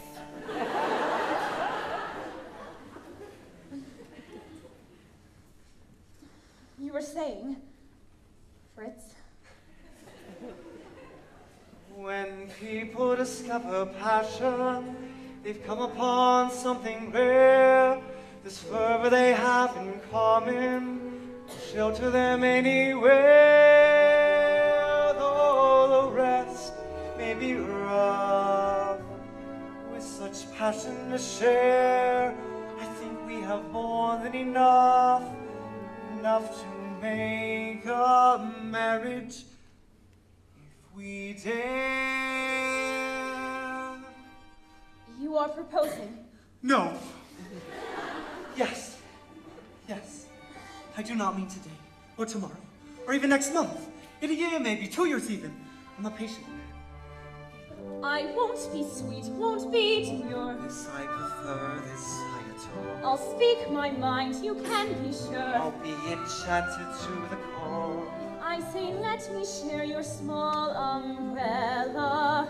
I say who cares if we get wet? We'll be as different as a husband and a wife. No! We'll be different as a woman and a man. We'll find our way through life. We'll disagree the best we can. And yet, You make me smile, you make me laugh, you make me care. How can I explain inside my heart I feel the pain when you're not there?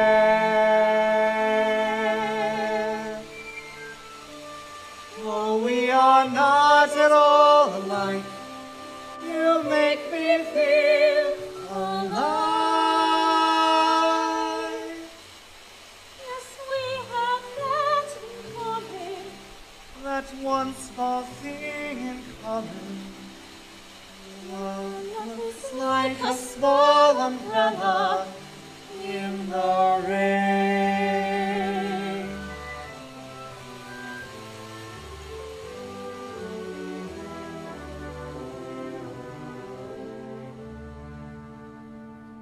I have news for you. I showed your novel to Henry Dashwood. Did what? It was wrong of me, but I could not resist. Horrid man, Dashwood, stubborn, blunt to a fault. What did he say? He said, it's a bit long. He missed the blood and guts. He likes the four sisters, particularly the outspoken one. He wants to publish it, He said that. if it's all right with you.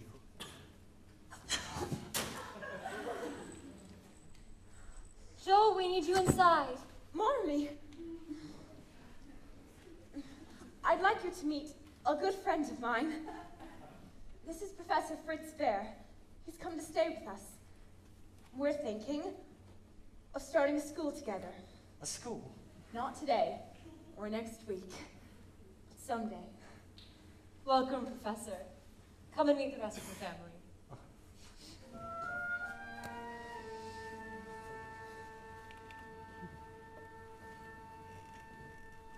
Sometimes when you dream, your dreams come true in extraordinary ways. Suddenly a day can be so amazing. And sometimes when you yearn, you burn the air. And then you are not the same. And the world is... Joe, we're all waiting for you.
first of all, I'd like to say to all of you, thanks for coming out and supporting this.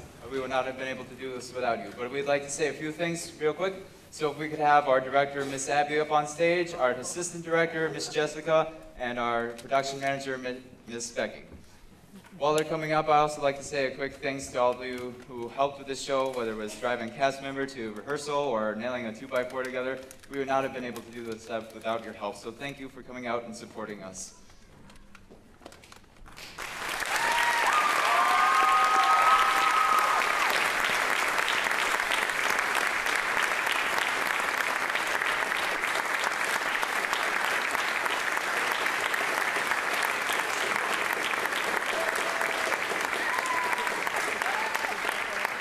Again, a quick thanks to all of you and have a good night.